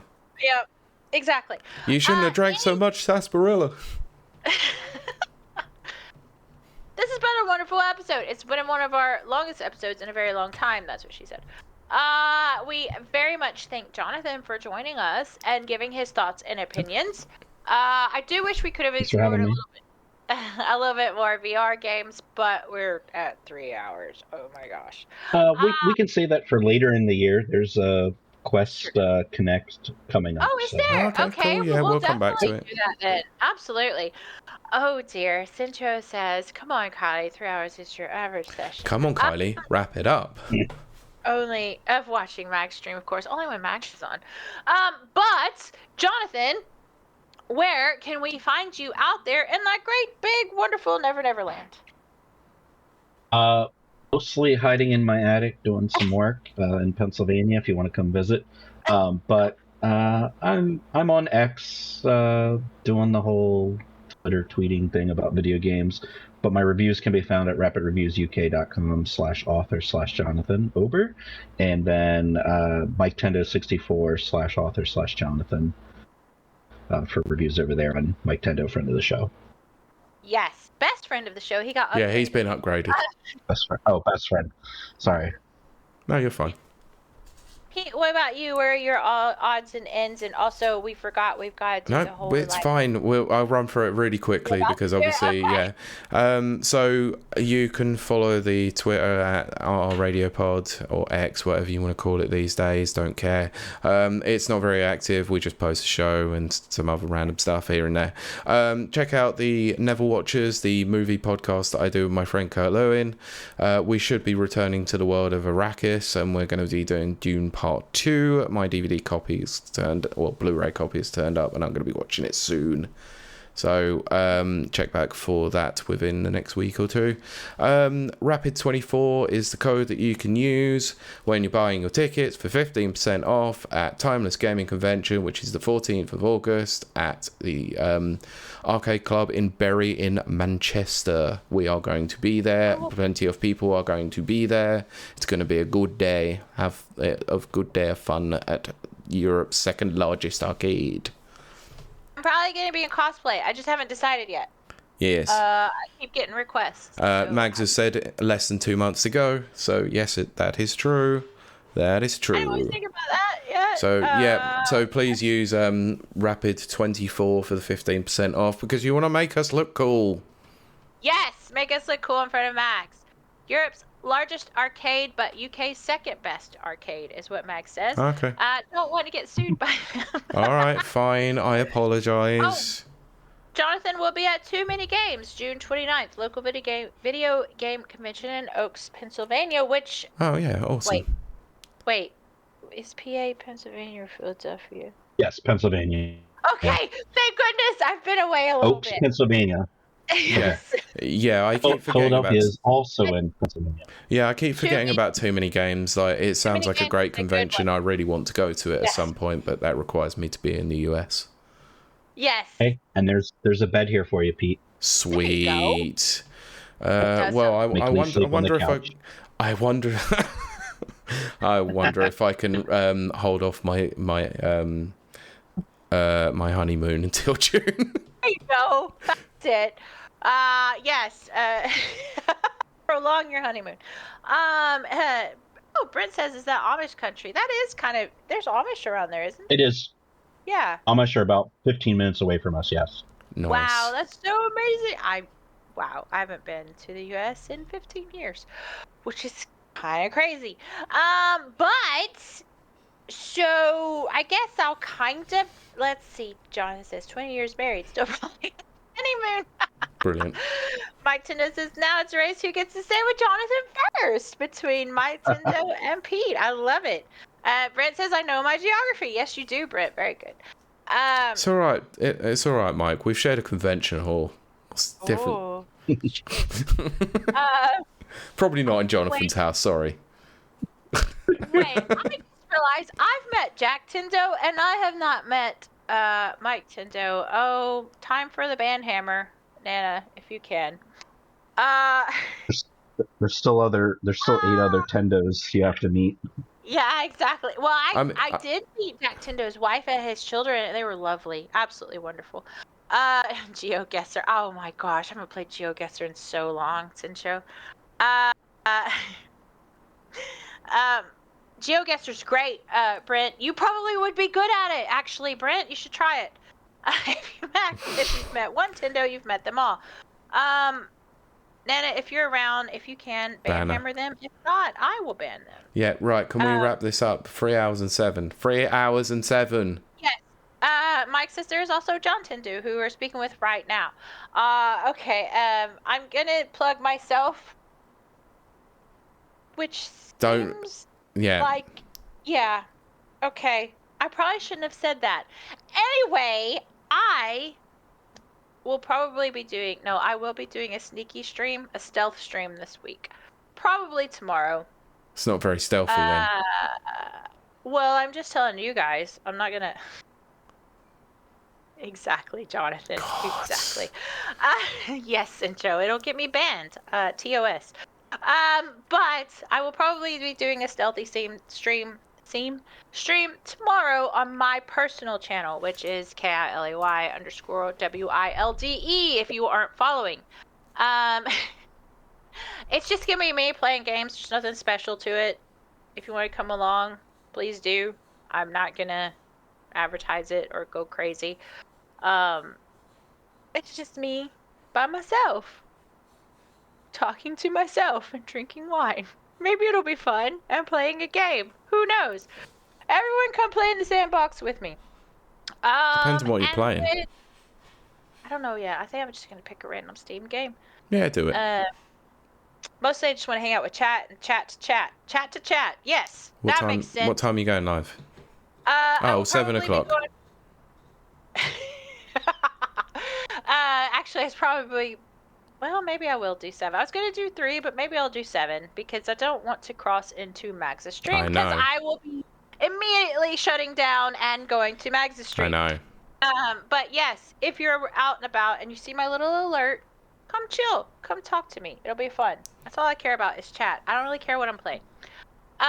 And I think that's going to do it for us. Haha! Since I'm not reading that, but yeah. I can't help it. Since you're always correct.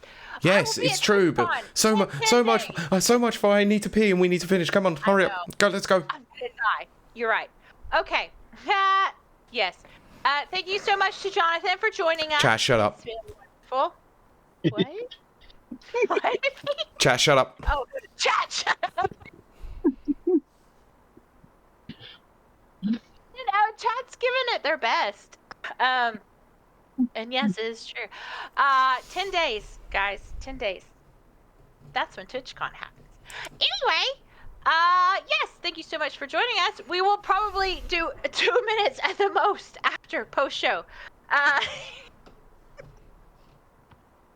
you so much for joining us. We thank Jonathan for joining us. Thank you, Jonathan. A lovely week. And we will see you and talk to you next week. Bye. Bye, everyone. Goodbye. Thank you for listening to this episode of the Rapid Reviews Radio podcast. You can find the podcast on Anchor FM, Spotify, Apple Podcasts, and various other podcast platforms. You can also find the video version by searching Rapid Reviews on YouTube and watch the podcast recording live on Twitch at twitch.tv/rapidreviews at 7:30 p.m. UK time every Sunday. Please make sure to follow the podcast on Twitter at RRRadiopod, and for all the latest reviews, visit www.rapidreviewsuk.com or on Twitter at RapidReviewsUK.